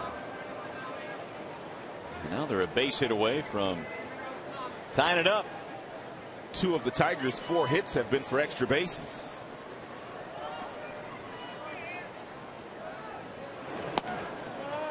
Laird came into this ball game today batting just .178 against lefties. He had been much better against righties, hitting .404 against right-handed pitching. That's the main reason why they signed Gerald, and so he can get some reps against left-handers, which would give Avila a day off against the southpaw. But it's good that he's got some numbers against the righties. And he's ahead 2-0. Little squibber. Nice stop at second rather by Carroll. To third goes Bosch. That's an unselfish at bat right there. There are a lot of hitters when they get themselves into a 2-0 count. They are turning and burning and trying to drive a ball into the gap, but you can see visibly by the direction that he takes with his hands, he was simply giving himself up for the good of the club to get the ball over, and that's a real nice play by Jamie Carroll. Carroll started the games at third. He started games at short, second. He played everywhere. Now the infield coming in for the Twins with the tying run at third base. Here is Santiago trying to deliver.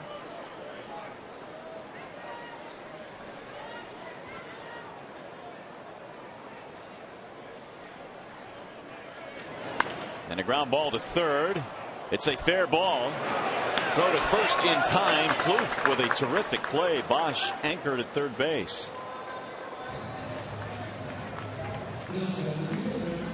Trevor Plouffe is not a third baseman by trade. He is a shortstop, but it's not that hard to make the adjustment to the right side of the shortstop position if you've got some athleticism, and he has shown some athleticism in this series, quickly getting to his feet and making a really nice throw to Justin Morneau. So now Jackson with 2 outs, infield back. Bosch remains at third base.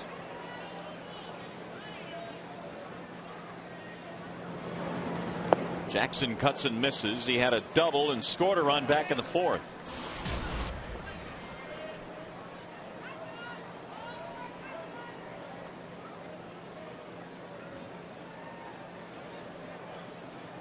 And Austin now batting .331.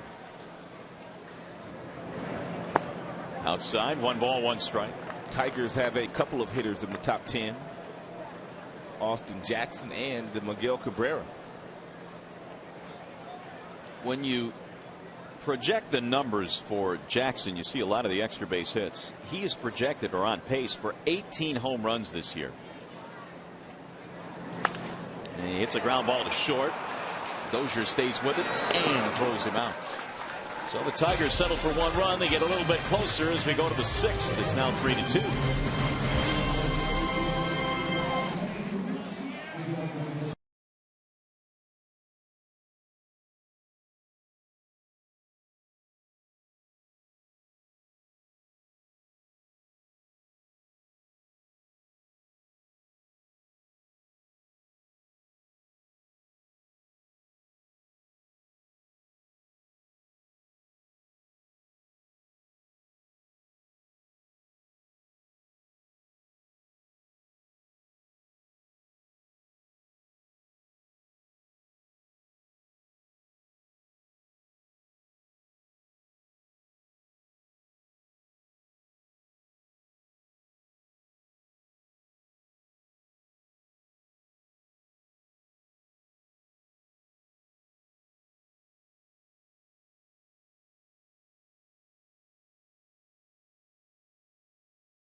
Game brought to you by Miller Lite.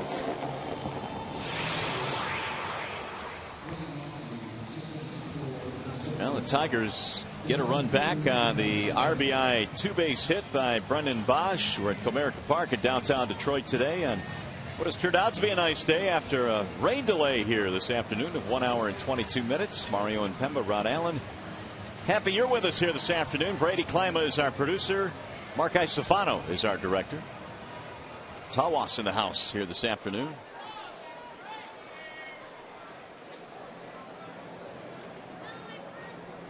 And some folks enjoying the game out beyond the gates in right and left field, standing room only area.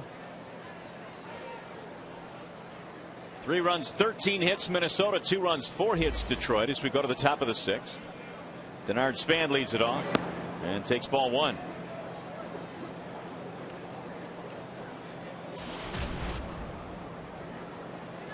Span has had a good day, a couple of hits, although one of them was an infield single to drive in a run.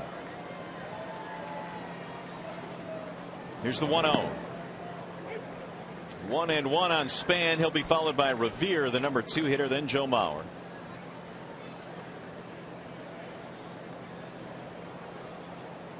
Downs came on in the 4th inning with the bases loaded, 2 outs, and he got Morneau for the final out of that inning. Pitched a scoreless 5th. There's a strike called. Rick Porcello left the game in the 4th inning this afternoon.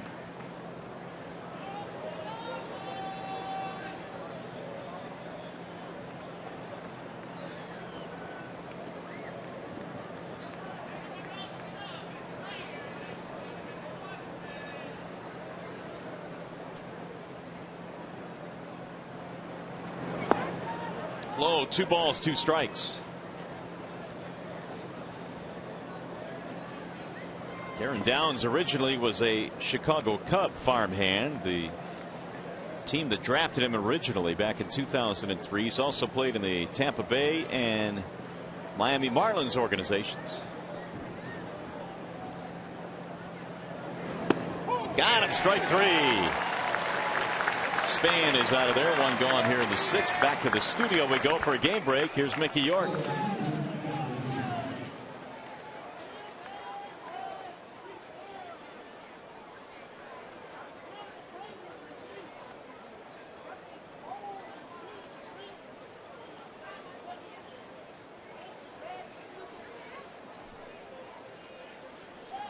Hey, no doubt, Mick. How about Youkilis, man? He's really provided their offense with a bit of a punch.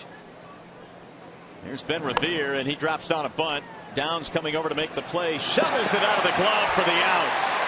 That is an outstanding play by Downs. It's a good idea by Revere as well, because most left-handers fall off toward the third base side of the pitching mound, and Downs did.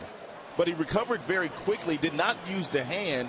He grabs it with the glove and shuffles it to Prince to get the out. It's a nice play.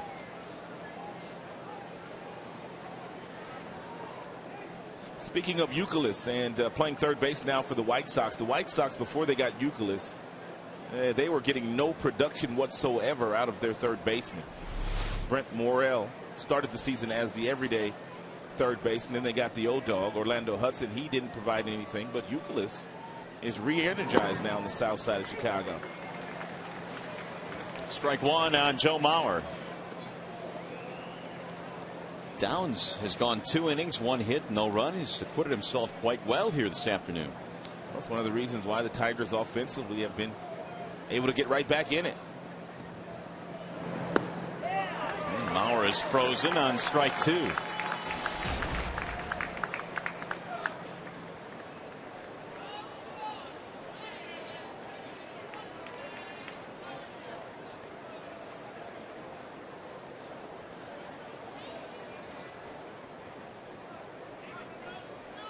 Here's the 0-2 pitch.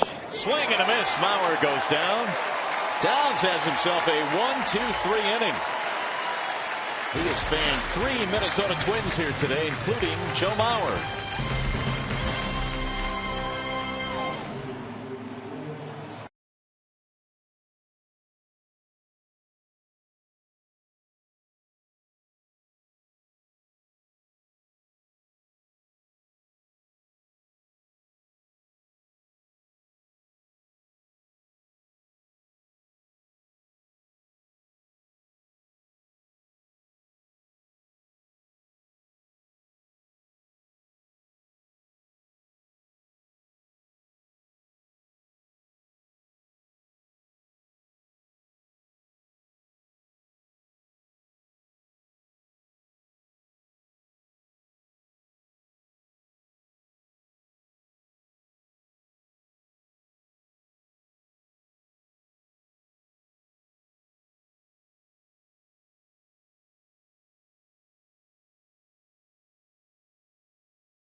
Detroit is brought to you by Bell Tire. Get the lowest tire price, period. Bell Tire.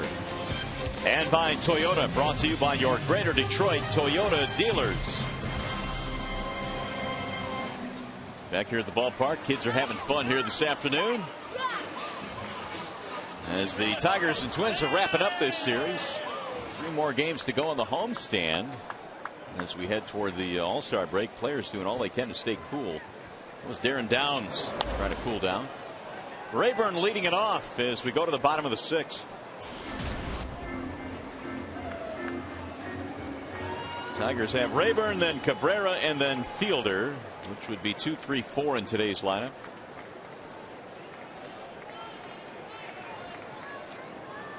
Here is Diamond's 0-1. High towering fly ball center field. Span going back to the track, to the wall to make the catch. Rayburn just missed it. 1 out. That had a good sound to it off the bat. Ryan Rayburn has hit a couple of really long fly balls in the game this afternoon.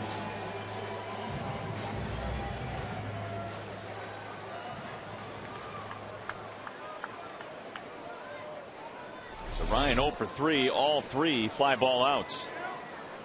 Here's Miguel Cabrera, singled in a run in his last at bat. Ball 1.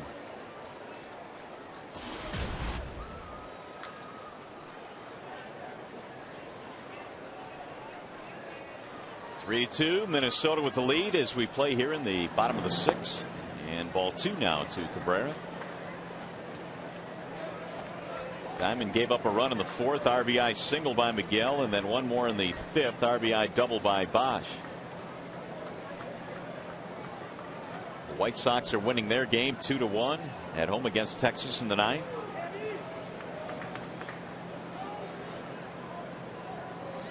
Here's the 2-0. Down the right field line, foul. How about the Mazda scouting reports? We talk about some well-deserving third baseman for the All-Star game. Here are the numbers, the comparison between the starter Beltre and Cabrera, who is also named to the team. Still don't know why Miguel not starting, but apparently Beltre, and he did win the fan vote. I don't know what's more amazing about that, or the fact that Cabrera finished 7 million votes behind Josh Hamilton. I hadn't really put those numbers together. That is pretty amazing. But Texas fans, you got to hand it to them, I suppose. They came out and voted this year, and that's why Beltre's starting at 3rd. No doubt. Here's the 3-1. It's the last time I'm going to say something about this, too. But the thing that I don't understand about the Cabrera-Beltre vote is the fact that most people say, well, Beltre's a better defender. Okay, I get that. But yeah, all the starters other than Robinson Cano are known more for what they do offensively than defensively. And that's true for Cano as well. He's known more for his offense than his defense. So I don't quite get why when it comes to Cabrera and Beltre, they heavily talk about the defensive side of the baseball. Well, I really haven't heard a lot about that. I mean, I think when fans go to vote, they vote for their favorite player, and I think that's why Beltre won, because he had more people voting for them. Do you think that they look at the defense when they fill out the voting part? I think most folks that are voting because they believe Beltre's a better player look at it that way. Well, in the end, Cabrera is there, and I guess that's all that counts. Yes, he would like to start, but Beltre has won that vote, and he'll get the nod. Maybe Cabby will do something special in the game this year. 3-2 again is swung on and missed. This time Diamond got it. 2 gone. So Diamond rolls up another strikeout, his 4th. Several of the Tigers hitters have had difficulty with that breaking ball down from Downs. We just saw Cabrera swing over the top of one, and he has struck out Prince twice today on that exact same breaking ball. Fielder is 0 for 2, as you mentioned, and trying to just put the ball in play here. And he missed outside 1-0. 55 RBIs for the Prince, who's also headed to the All-Star game. That is 7th best in the American League. He was voted as the starting first baseman. The 1-0. Here's the strike call, 1-1.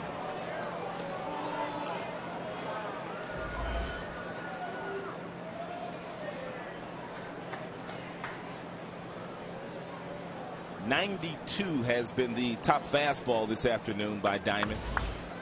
80 miles an hour with that slow breaking ball. And he's fallen behind 2-1. I'm sure one of the things that probably aided Prince in making the All-Star team this year was he probably got a lot of votes from Milwaukee Brewers fans. Agreed. I think Prince also is one of those players that is charismatic. There's a ground ball. Fair. Morneau makes the play, and Diamond will cover. Inning is over. 1-2-3 frame for Scott Diamond.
Final game in this series, and Scott Diamond's been pretty good today. It's our first chance to really see him in a starting role this year, and he's gotten just enough offense to this point, but he's looked pretty good.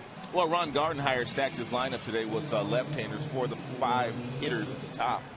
Bat left-handed, Downs throws left-handed. He's come in, he's really been able to slow him down, and they really haven't seen him that much in their careers. Well, this game had a chance maybe to roll away a little bit from the Tigers. Downs has come on and done well, and the Tiger bullpen really as a whole has done pretty well. Well, it's one of the reasons why the Tigers have somewhat taken off. The bullpen in this series, 13 2/3 innings. They have only given up 2 earned runs, 13 strikeouts. The 9 walks, not good, but Minnesota really not able to take advantage of some of those base on balls. Their bullpen since May 17th leads the American League in ERA. It's pretty good. Well, here come the Twins down the 7th, leading it by a run. Downs back to the hill and fires a strike to Ryan Domit.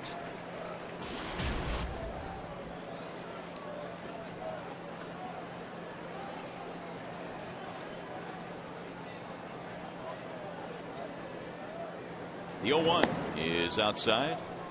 There's action in the Detroit bullpen right now. Octavio Dotel heating up.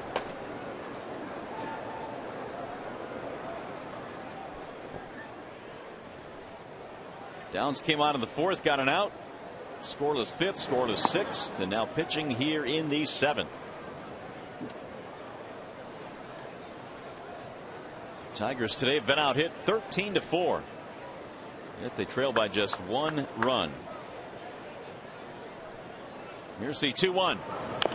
Domit fouls it off. 2-2 the count.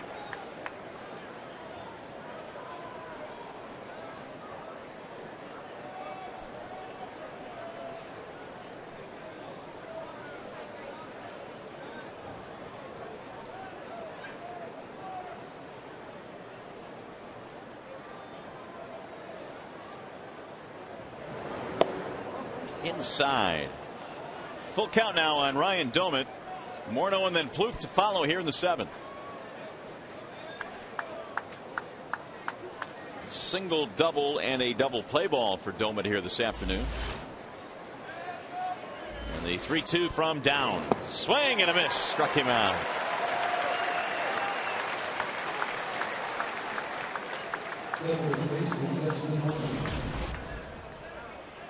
Don't forget you can join us again tomorrow night for more baseball as the Tigers open up a series against the Kansas City Royals. Coverage begins at 6:30 with Tigers Live. That's Tigers Baseball tomorrow at 7. And right here on Fox Sports Detroit. So Downs now has struck out 3 of the last 4 batters. And Justin Morneau stands in. Doing a nice job against the left-handers. Yeah, and it was the Morneau at bat that probably is the biggest of the game right now, because he was hitting with the bases loaded against Downs in the 4th. And Downs got him to line out.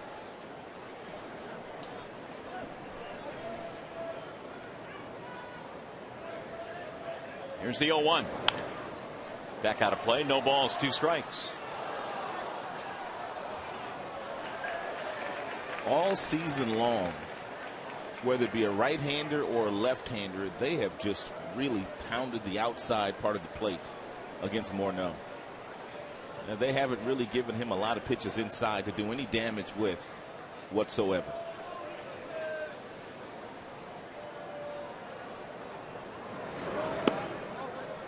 One ball and 2 strikes on the former MVP. He won that award back in 2006, and then just 2 short years later in 08 he finished 2nd to Dustin Pedroia that year.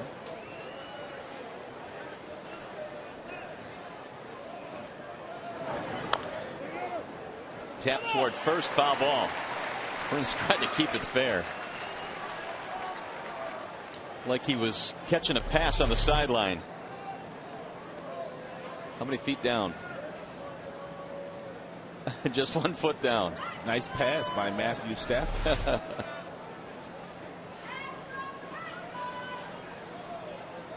1-2 on Morneau. Needed that Megatron reach, though. He did, but I think Prince would be more like a tight end if he played in the NFL. Or a linebacker. You saw him run Laird over today, didn't you? I did. Checked it. Did he go? Yep. And Morneau shakes his head as he walks back. Downs now 5 strikeouts, and here comes the skipper.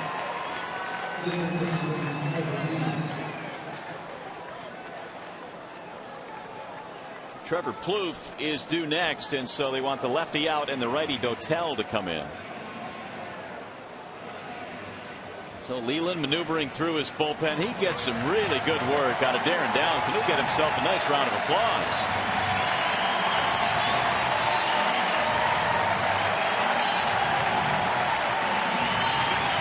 Outstanding job by Downs.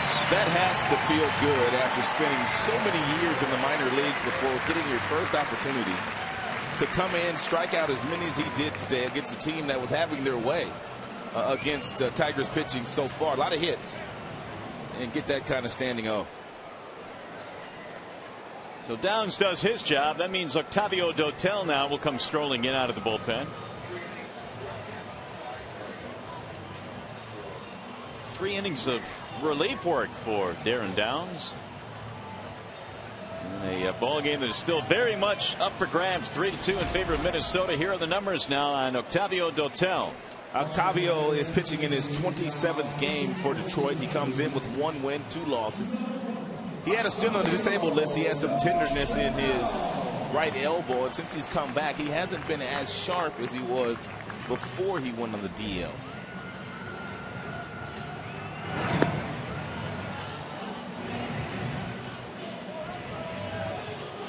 So it'll be Dotel's job here to get Trevor Plouffe, the power hitting third baseman, with 2 outs, nobody on in the 7th.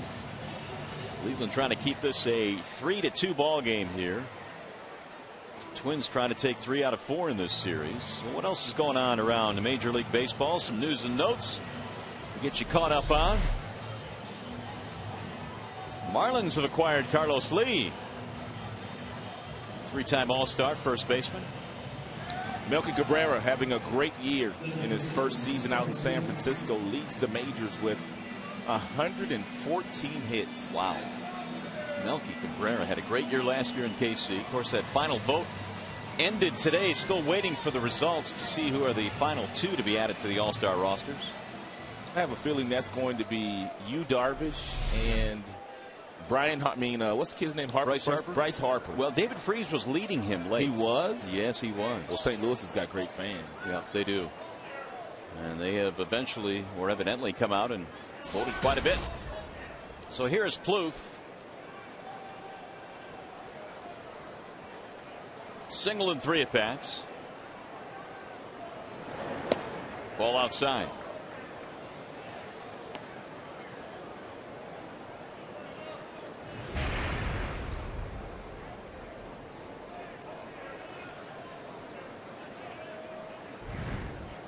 Here's the 1-0 pitch. And that's a strike. Of course, you can catch that MLB All-Star game on Fox Tuesday evening. Joe Buck, Tim McCarver, and Erin Andrews making her Fox debut. Royal Stadium will be all decked out hosting the All-Star game. That's a little bit outside. 2 balls, 1 strike. I noticed that's a couple of times now that you've mentioned that Erin Andrews is making her debut. Yeah, I mean, you know, it's nice when you get someone that's known like that to come over and start doing some work on your air. She's very popular. That she is. Here's the 2-1, and it's fouled straight back. All the college football on Fox. Of course, that's what she did last couple of years.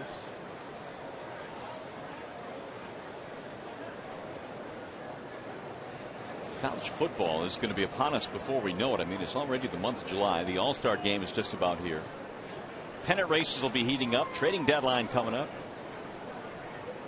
Fun part of the summer is approaching. 2-2 on Trevor Plouffe. Just off the plate, 3-2.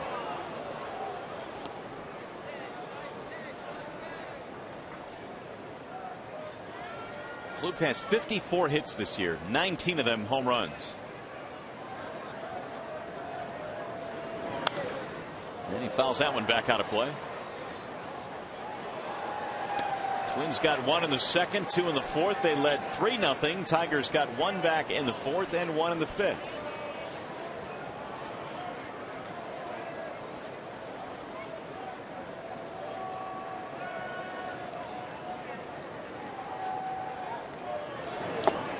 Strike 3, down goes Plouffe. Tiger pitching, striking out the side here in the 7th.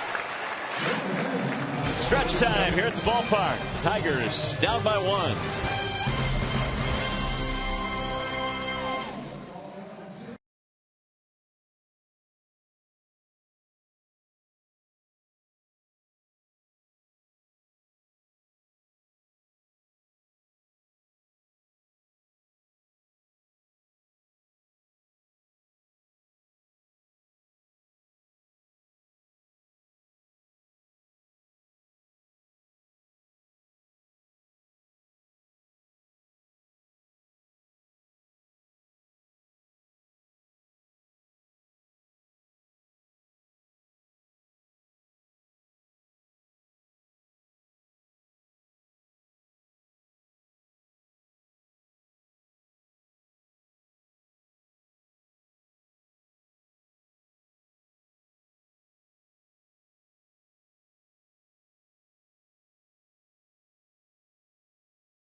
By pitch. Scott Diamond has done nice work here today. He has started a lot of the Tigers up with fastballs, and then he's gone to the bottom of the strike zone with outstanding breaking balls. He punched out Prince a couple of times.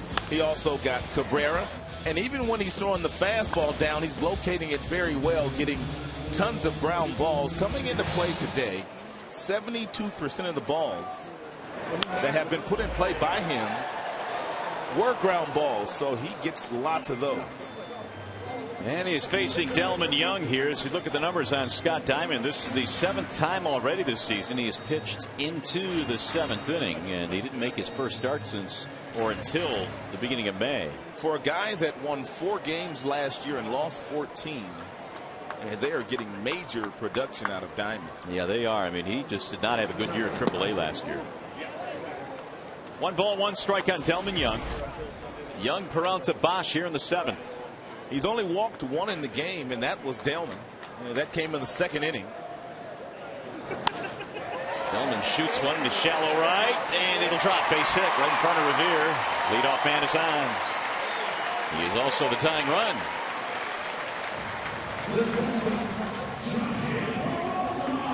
He's going to bring up Peralta.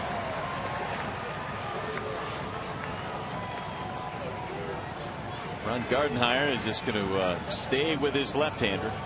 Well, he trusts him. He's been so good for them this year. He came in 7-3 with an ERA at 2.63. Clearly their best starter. Gardenhire leading the Twins to 6 division titles in 10 seasons. There's a ball down low, 1-0. Imagine that. He's only won 1 Manager of the Year award. That's it. Finished 2nd several times. He, by the way, is the 2nd longest tenured American League manager, 11 seasons with Minnesota. Only Mike Scioscia has been around longer with his club, 13 years. That'll get back out of play. 1 ball, 1 strike.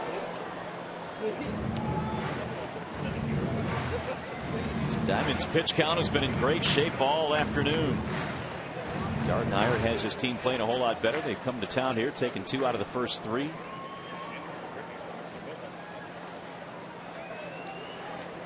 Now Alex Burnett starting to warm up in the Minnesota bullpen.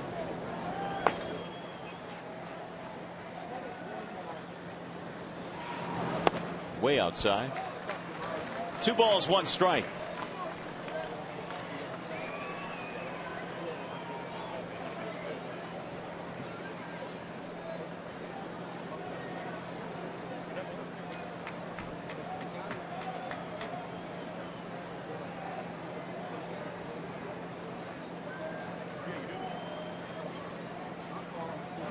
Delman draws the throw. Peralta today single double play ball. He has also scored one of the Tigers' runs. Johnny batting .259.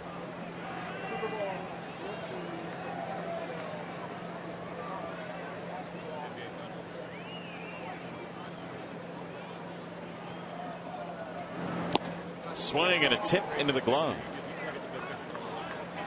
Chicago White Sox won again today. That Youkilis home run in the 6th inning against the Texas Rangers held up, and they swept the Texas Rangers. They did. You know, the Youkilis now has 10 RBIs in 10 games for his new team. Good for him. New life for Kevin Youkilis. That'll get back out of play. He wasn't getting along very well with the new skipper over there in Beantown, Bobby Valentine. No, Valentine called him out early in the year, and that, from the word we get, really kind of killed that relationship, or strained it at the very least. 2 balls, 2 strikes on Johnny Peralta. 3 balls, 2 strikes. Fill it now. Tigers have the tying run aboard in the 7th inning, down by a run. I don't know what Jim will do here as far as starting the base runner, but it may be too risky to start Delman from first base on a 3-2 count.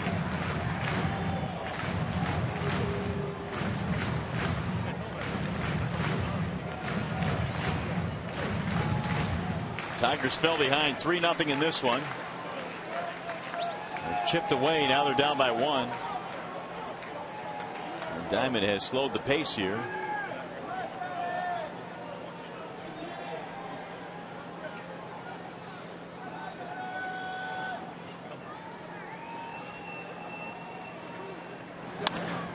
And the line line driving to right field. Revere coming on to make the basket catch. He'll throw back to first, but Delman able to get back. One gone. Revere had to pluck that off the turf.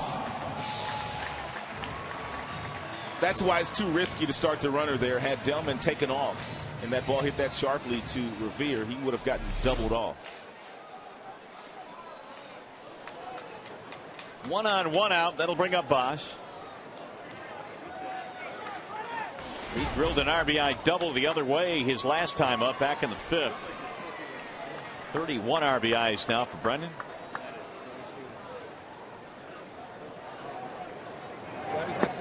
Swing and a miss. Brendan got himself a fastball the last time he was up and hit that double into the left center field gap that you speak of. And more than likely, he's going to get a steady diet of those breaking balls this time around from Diamond.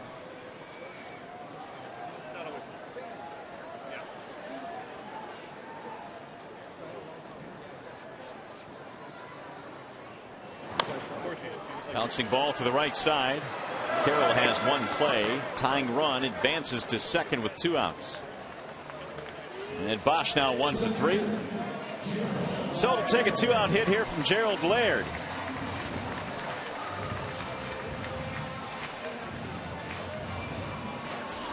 Gerald is 0 for 2, couple of ground balls to second base.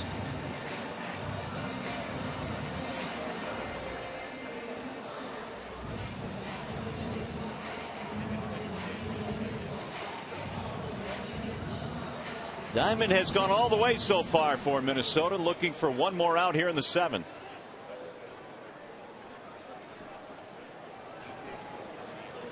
Diamond pitching 8 complete innings in each of his last 2 starts, both victories. Ball 1.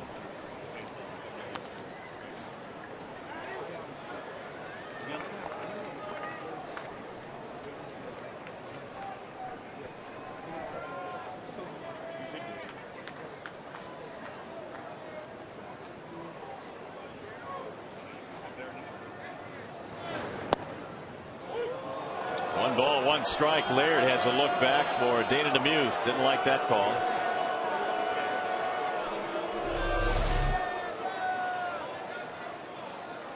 And Mr. Foxtrack says it was up high. And one of the few breaking balls today that Diamond has hung. That was not a good breaking ball by Scott. All the rest of them he's buried at the bottom of the zone. High and away, 2-1.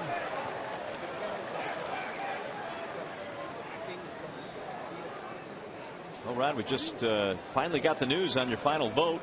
And Yu Darvish, that gives Texas 8, doesn't it? He won the American League vote. Yes, it does. And David Freese won the National League final vote. There's the bouncing ball left side of the infield. Dozier will charge. And he got him at first base, ending the inning. Tigers get a leadoff single. Strand a man, 7 in the books.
you never had it so good.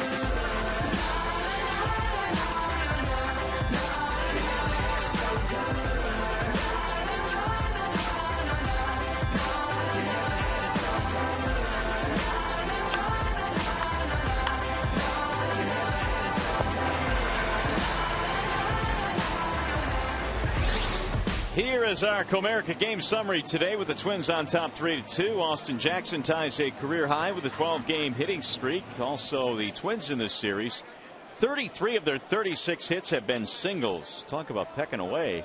They've done just that. And Darren Downs in the series, 4 scoreless innings.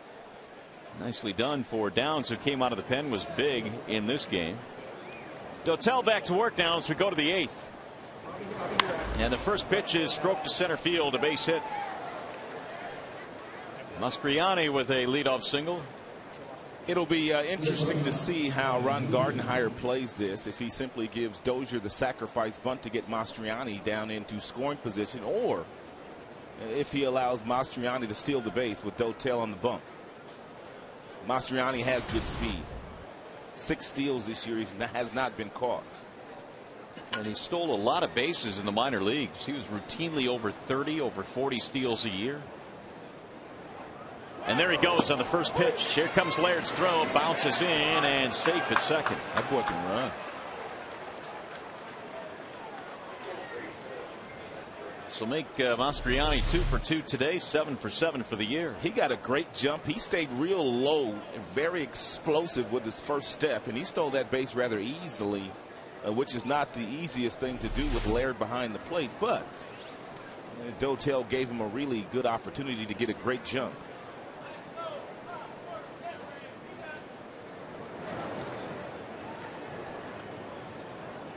So Dozier now with a man at second.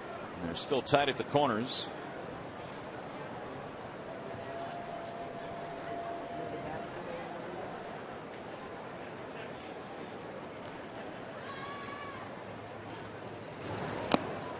Wades right through it, 0-1. 3-hit game for Dozier, all singles. He has swiped a pair and has knocked one in. Average of 246.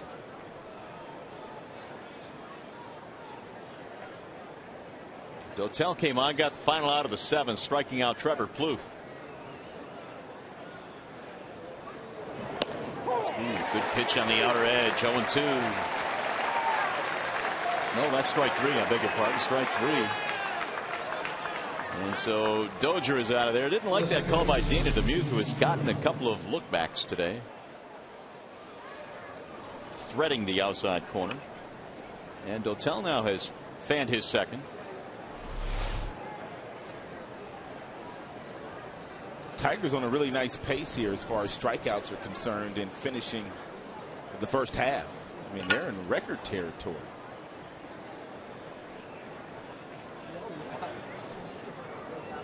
It is a pitching staff that certainly is built around guys that can throw the ball by some people. 6 of the last 7 outs have been strikeouts in this game as Jamie Carroll stands in.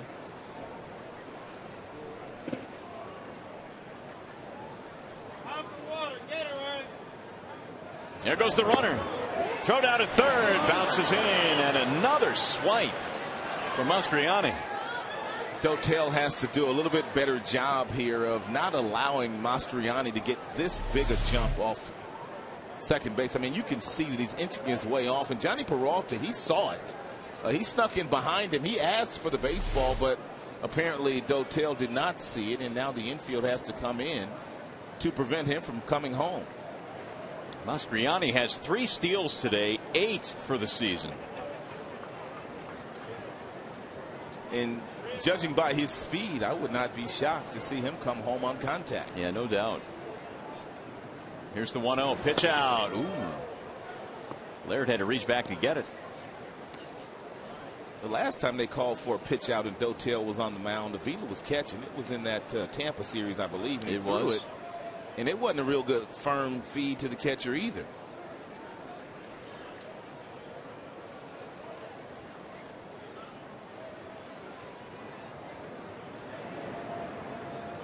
Now the 2-0. That's in for a strike.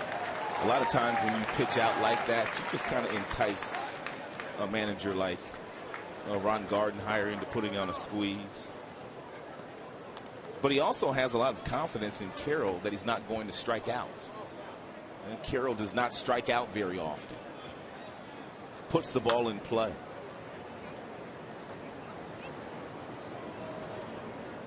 Squeeze. And he's unable to make contact and out at home plate. Oh, a big break there for the Tigers. The pitch out triggered that in Ron Gardenhire's mind. I mean, when you pitch out, all of a sudden he knows you're not going to pitch out again. It was a good breaking ball by Dotel, bottom of the zone, and G Money was waiting on Mastriani.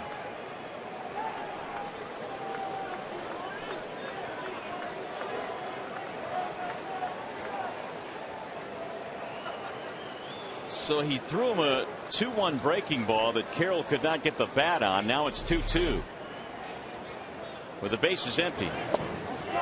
Just off the plate, 3-2. Boy, was that big.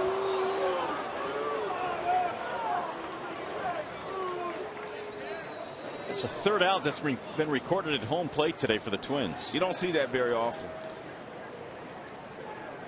2 of them happened back in the second. 3-2 pitch. Swing and a miss. He struck him out. So for that threat, we're on our way to the bottom of the 8th inning. Dotel does good work to get out of some trouble. Meanwhile, the Twins have had 3 guys thrown out at home.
By a run, despite the fact they've been out hit 14-5 in this game, still very much in it as we go to the home half of the 8th. And Scott Diamond is done for the afternoon. The starting pitcher for the Twins. They will go to the bullpen now, and Alex Burnett will take over. Alex has done very good work this year out of that bullpen. 33 games, a sub-2 ERA. Does not strike out many, and has walked 11 in the 40 2/3 innings he's pitched. Opponents hitting only .201 against Burnett. And so the Tigers have Santiago leading it off. Their bullpen has had to go quite a bit in this series. 13 2/3 innings. And they've done good work. Santiago lines a bunt right back to the mound.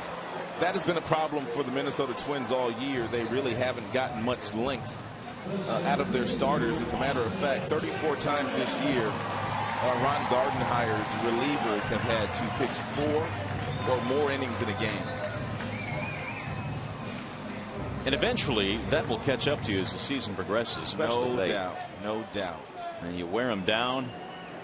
That has not been the case for Burnett recently. He's not allowed a run since May 28th, which covers 14 appearances. Jackson looks at a strike. We'll see if we can take care of that for Mr. Burnett here today. In that stretch, 16 innings, 4 hits, no runs. Jackson looks at another strike, and it's 0-2. Austin had a double and scored a run in the 4th.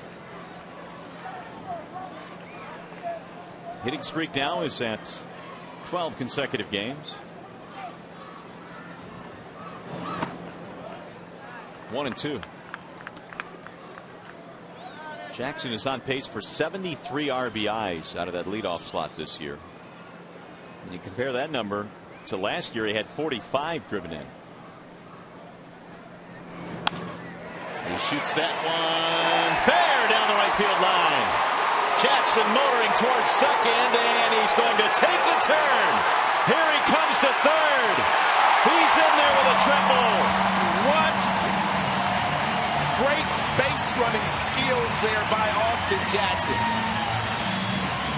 Knowing that Ben Revere in right field does not have a strong throwing arm, once he approached second base, he just turned the jets on. He didn't even look to Gene Lamont, the third base coach, to determine whether he wanted him to come or not. He made the decision on his own. Look at him fly here.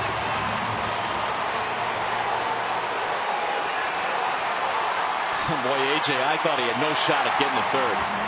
That hit the sidewall down the right field line. It didn't go to the corner. Rayburn will not bat.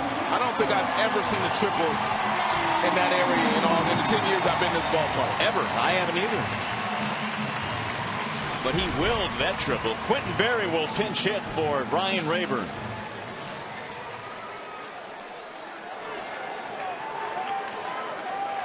Infield in now for Minnesota. Tying run at third, 1 out.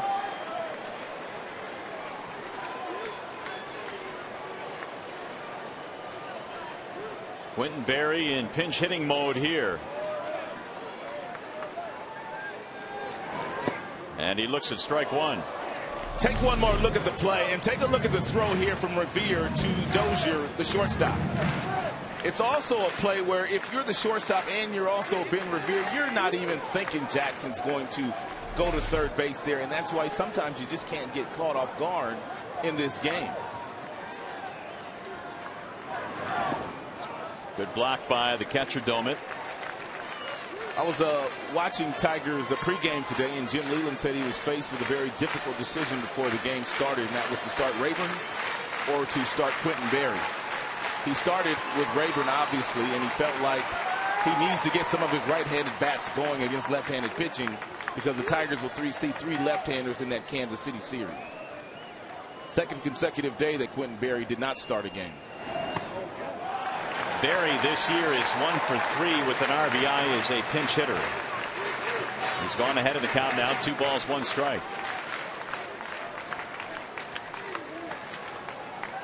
Infield in for the Twins. Tying run at third. That's the speedy Jackson. And Berry trying to cash him in. Missed again. 3-1 on Quentin Berry.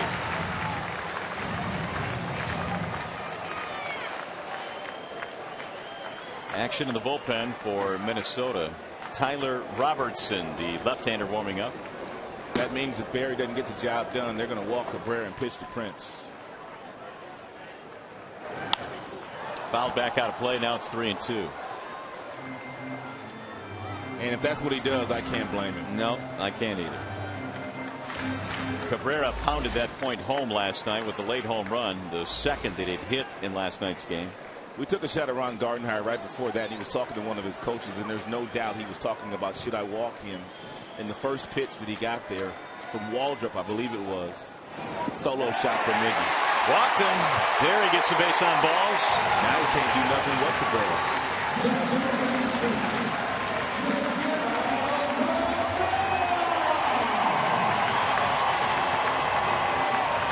Wheels are turning now. Here comes Rick Anderson, their pitching coach. The dilemma now facing the Twins, not only the tying run at third base, but the speedy Berry is the go-ahead run at first. And you've got the 3 and 4 guys coming up.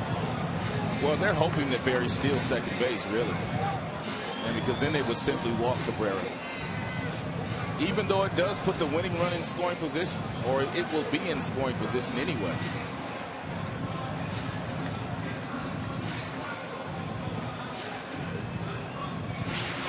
Cabby put the game out of reach in last night's game. In the 6th inning, he hit a home run to straightaway center field. Later in the game, they didn't have to pitch to him. It was the 7th inning, and he played long ball to left field. That was DeVries. That wasn't Waldrop. But he hit that second home run off of. So here is Cabrera, singled in a run in the 4th.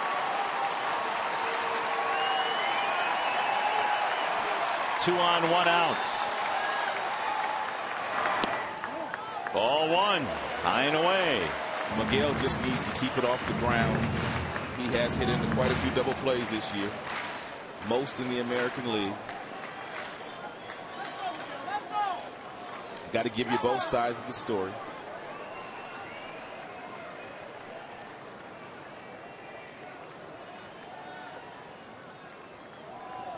Here's the 1-0. Right back up the middle into center. Base hit. He's tied it up.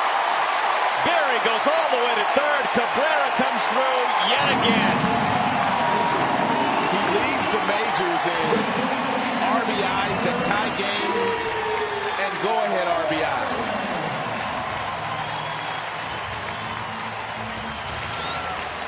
That was right between the legs of Burnett. When were you saying the last time he gave him a run? Long, long time ago, May 28th. That streak has come to an end.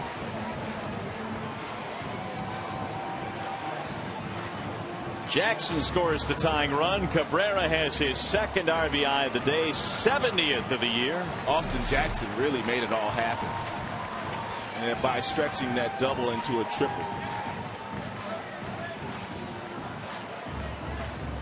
108 hits, and Cabrera now is 70 driven in. 70 before the break. Yeah, he's on pace for better than 130. Well, he's already won what? An RBI crown in the Tigers uniform. He's already won a batting title as well in a Tigers uniform. And he's also won a home run title in a Tigers uniform. Meanwhile, Tyler Robertson comes trotting in with the unenviable task of facing Prince Fielder with the go-ahead run at third base. Here's where Cabrera ranks with all players in the major leagues, not just the American League. These are major league ranks. 19 go-ahead RBIs.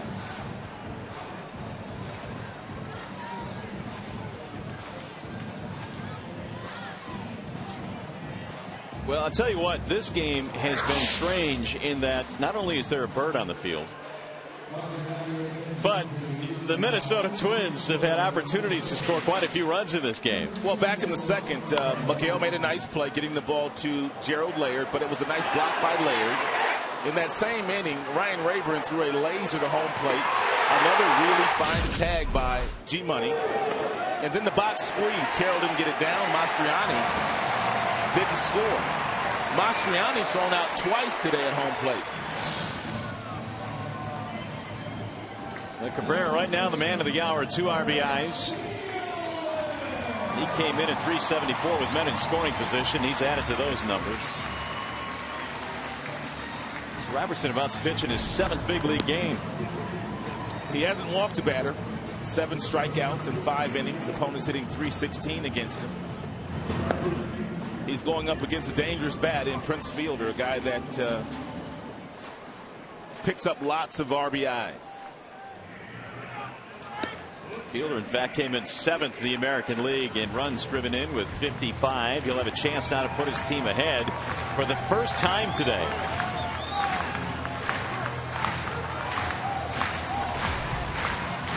So Robertson against Fielder. Prince just happy to see Diamond out of the game. He struck out twice against him, was 0 for 3. Barry is at first, or third base rather, at first base Cabrera.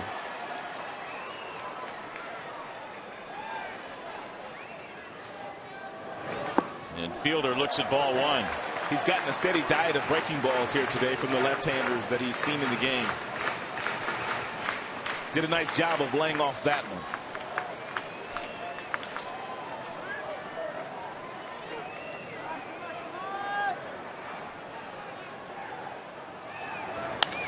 Driven deep to right field. Way back. And it's gone. Oh, the Prince. A 3-run shot. And the Tigers have their first lead of the day.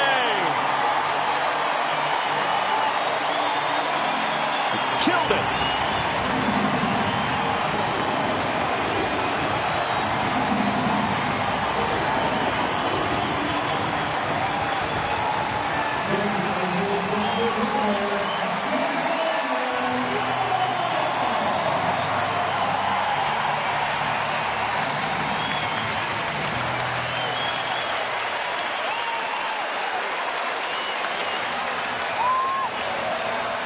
That is only the second home run that Prince Fielder has hit this year that hasn't been a solo shot.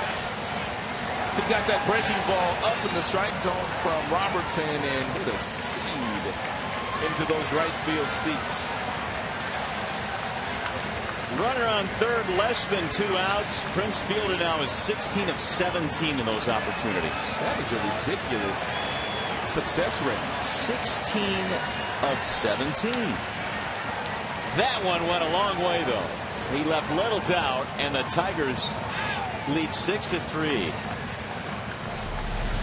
He laid off the first pitch breaking ball at the bottom of the zone, and Robertson came back with another mixer that didn't do a whole lot other than get out of here in a hurry. I see you, Prince. Little bat flip. Somebody else sees him, and he sees somebody too. Look at him pointing up there.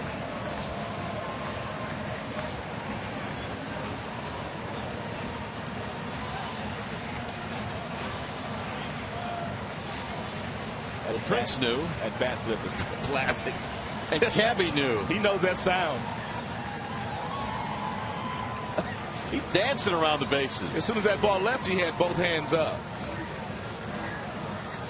Well, that's what Cabrera and Fielder are paid to do. Cabrera ties it up. Fielder puts the Tigers in the lead, 3-4. All smiles right now. And the one thing that came back to bite the Minnesota Twins in this game is a manager's nightmare. They've left a lot of runners on base, and we just showed you how they have had 3 guys thrown out at the plate today. They certainly have had their opportunities to break it open. They just have not been able to do it. And the Tigers is hanging around, and they have seized the lead. How about the job that Downs did coming in relief of Porcello? Unbelievable outing for him. One of those things that you really have to scour the box score to pay attention to. But you're right, Downs, terrific. Pitched 3 innings, gave up 1 hit, struck out 5.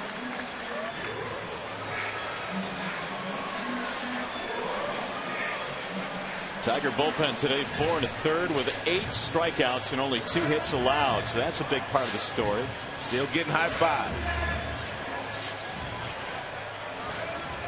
Swarzak is in now. Anthony Swarzak for Minnesota.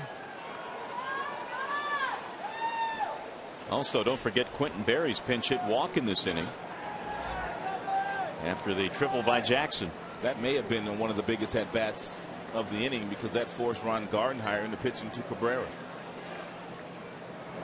Delman shoots a fly ball in the air toward right, slicing away from Revere. Foul. There's still only 1 out in this inning.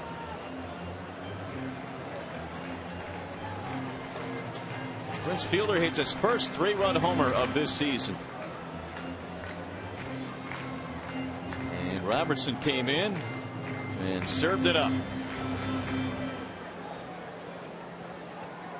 You talk about putting a charge into this crowd. A crowd today of 33,000 plus. They've been able to make some noise here in the 4-run 8th. Now the 0-1.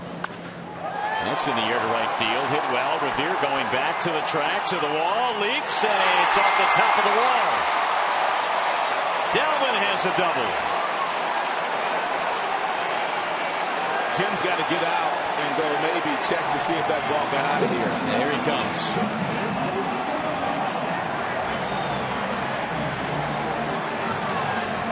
That's Paul Nard right there.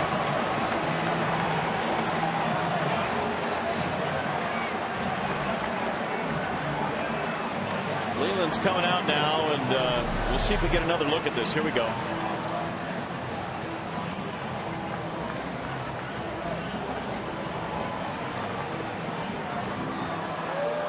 Well, that looks like it hit the concrete. It's a homer. Yeah, if it hit that concrete, that's a home run. Right above the yellow line. They'll go in and talk about it if no one had a better look than Paul Nard did, the second base umpire. When they come back, Delman Young will be given a big fly. Don't write that double down yet. This should be overturned. And Young right now waiting for the umpires to go back. I think ricocheted off that cement so quickly it looked like it came off the wall, and they'll get this one straightened out. Ben Revere almost caught that ball. I know. I didn't think it came that close. He makes a lot of acrobatic plays. Well, it would be big because it would make it a 4-run game.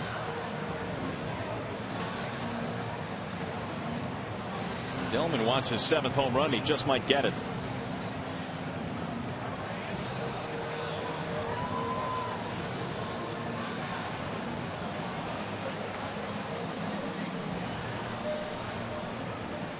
It's the best look we have for you.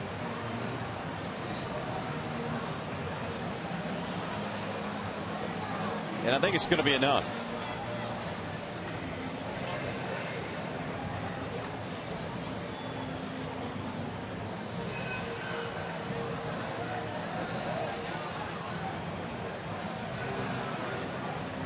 Leland immediately went out there to gather all the umpires, see if they would go take a look at it, and they decided after conferring with each other they would go take a look at it, and here they come. Back-to-back homers. It's gone.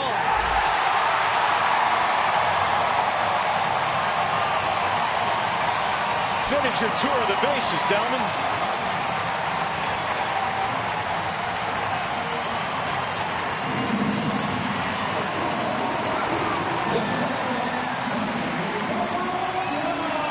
Seven to 3.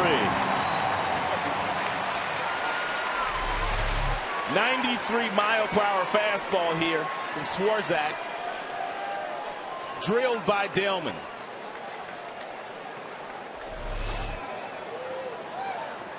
Here is Peralta.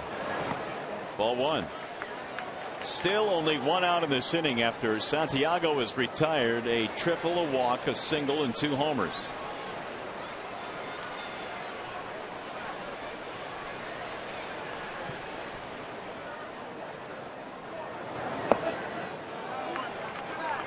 Last time the Tigers went back-to-back with home runs, April 7th, Prince and Cabrera. Didn't they hit 2 apiece in that game? Yeah, I believe that was the game. The 2-0. Hope is bat. Morneau has it. Pitcher will cover, and Peralta's out. 2 gone.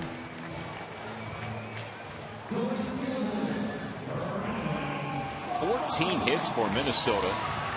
Only 1 of them was a non-single. Tigers have 5 extra base hits.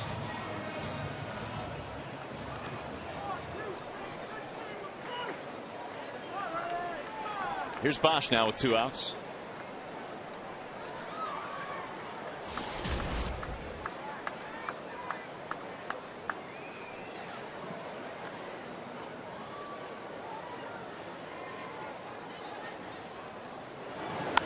And a ground ball hit to the right side. Carroll scoops it up. And that'll be it for the Tigers. However, they send 8 men to the plate. Big inning and the big hit off the bat of Prince Fielder. 3-run shot.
Indeed, right now the Tigers still have to finish this one off, but they're up by 4 runs, 7-3. Some defensive changes for Jim Leyland.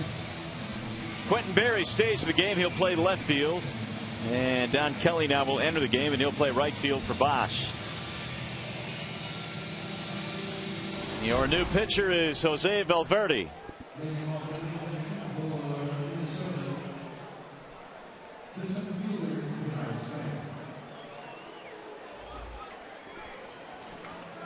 Hey fans, you want to keep up with your Tigers, you can surely follow them at MLB.com at Bat12 for your iPhone, iPad, Android, and Windows Mobile. Get live audio pitch tracking, video highlights, and more. Text at BAT to 31826, or you can simply visit Tigers.com for details.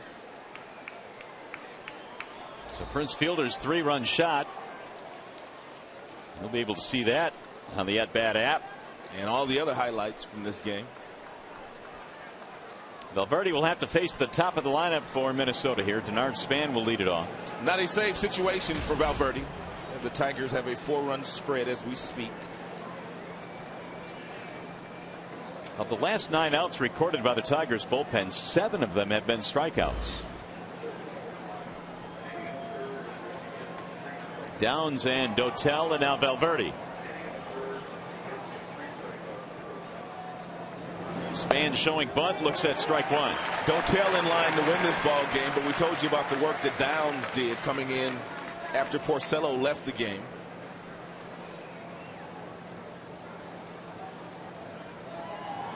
And if you stay with us for Tigers Live, we'll probably show it to you again. They got nowhere to go, do they? Oh no, especially after a win like this. Got to tune into Tigers Live. There's a high fly ball into right field. Routine. Kelly is there. 1 gone. We'll also hear from Jim Leyland, as we do on a nightly basis. Prince Fielder will probably have some conversation, and we'll find out what Porcello's status is after leaving the game after being hit as well. From the Call Sam Studios in Southfield. I didn't know you were in charge of producing the show today. Nicely done. I hope Shannon's listening. She's got to get all that now. She's jotting it down. Here's Ben Revere.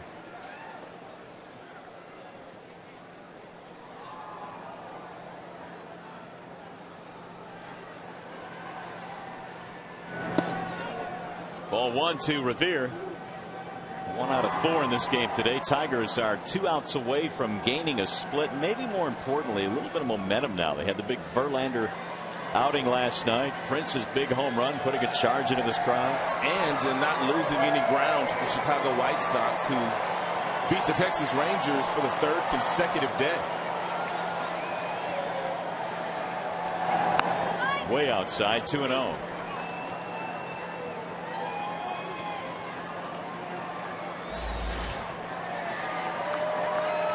Mauer on deck.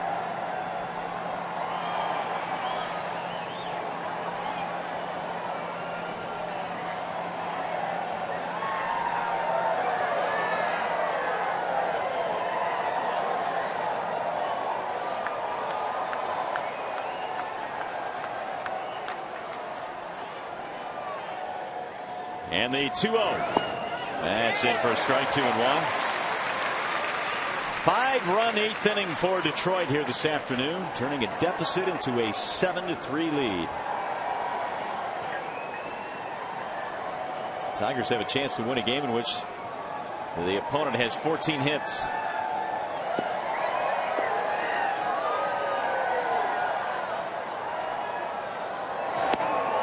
Strike call. 2-2 on Ben Revere.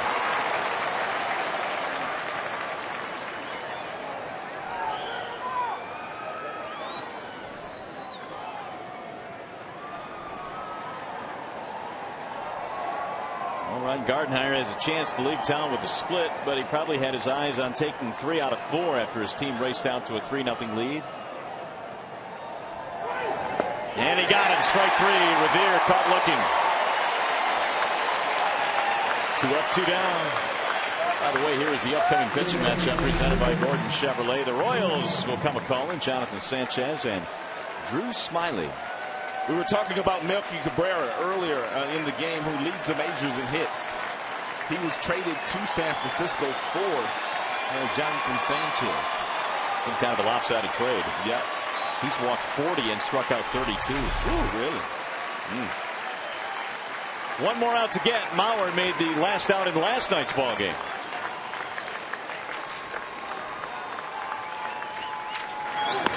Ball one.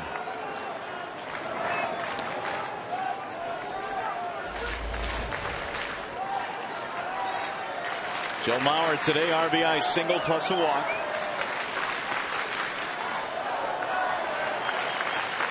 Nine men left on base today for the Minnesota Twins.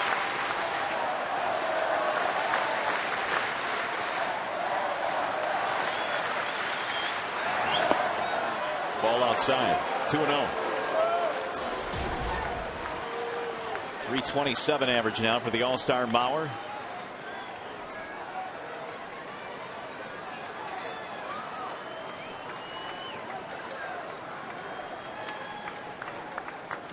Tigers have won 22 of the last 30 between these two ball clubs. It didn't used to be that way. Minnesota used to dominate the Tigers. In there, strike one. Yeah, a definite reversal of trend. Well, you knew when you went into the Metrodome, more than likely you were going to lose that series. No doubt about that. Tigers also with a win today, pulled within one of the 500 mark.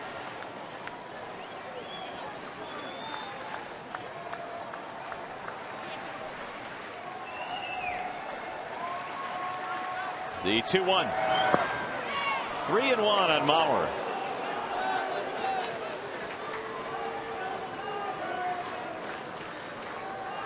Should Mauer keep it going? Ryan Domit is on deck.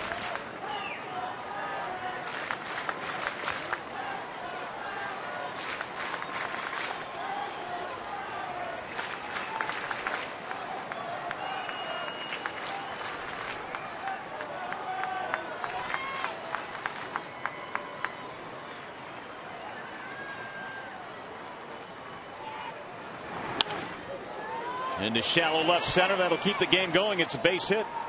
Mauer serves one the other way. His second hit of the game. So that'll bring up Domit, the number 4 hitter.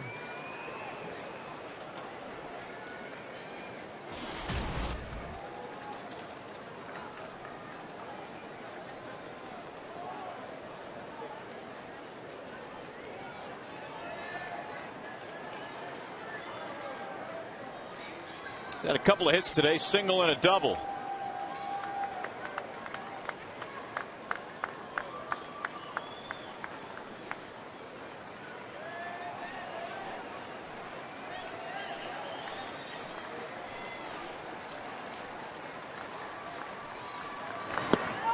Strike one.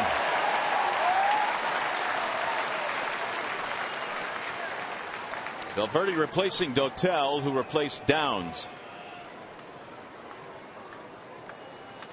Can't often really zero in on one at bat that changes the course of a game, but maybe today you can. They had the bases loaded, the Twins did. They were leading 3-0. Downs came on to get Morneau to close out the inning. They left him loaded.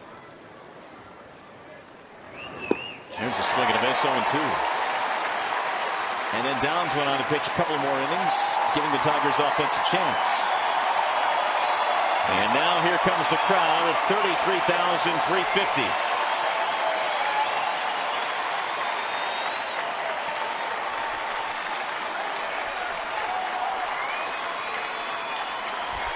Oh, 2 on Ryan Domit.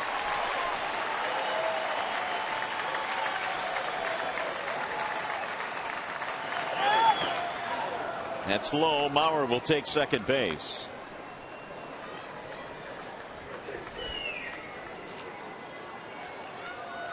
Here's that play you were talking about. One of the biggest at-bats of the game. Off Justin Morneau's bat. That was with the bases loaded and 2 outs. It could have busted the game open.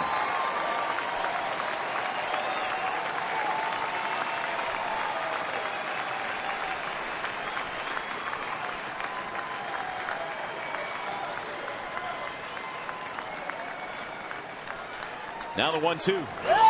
Outside, 2 balls, 2 strikes.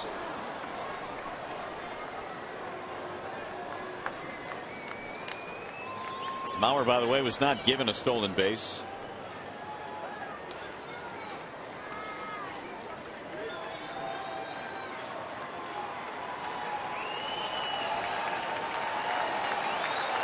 Valverde goes through his routine.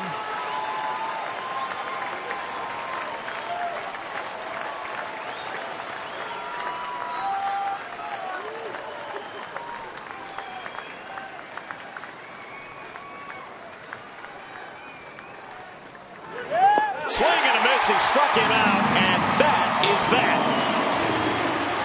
Valverde puts the capper on a comeback win today for the Tigers. It's a great win by the Tigers. A lot of hours spent at the ballpark the last 3 days. Lots of rain delays. And they played 2 really good games after losing the first 2 games of the series to the Minnesota Twins. So the Tigers back to within 1 game of 500. They are 41 and 42. A thrilling, exciting win here this afternoon from the ballpark. Whole lot more coming up. Stay with us. 7-3 your final.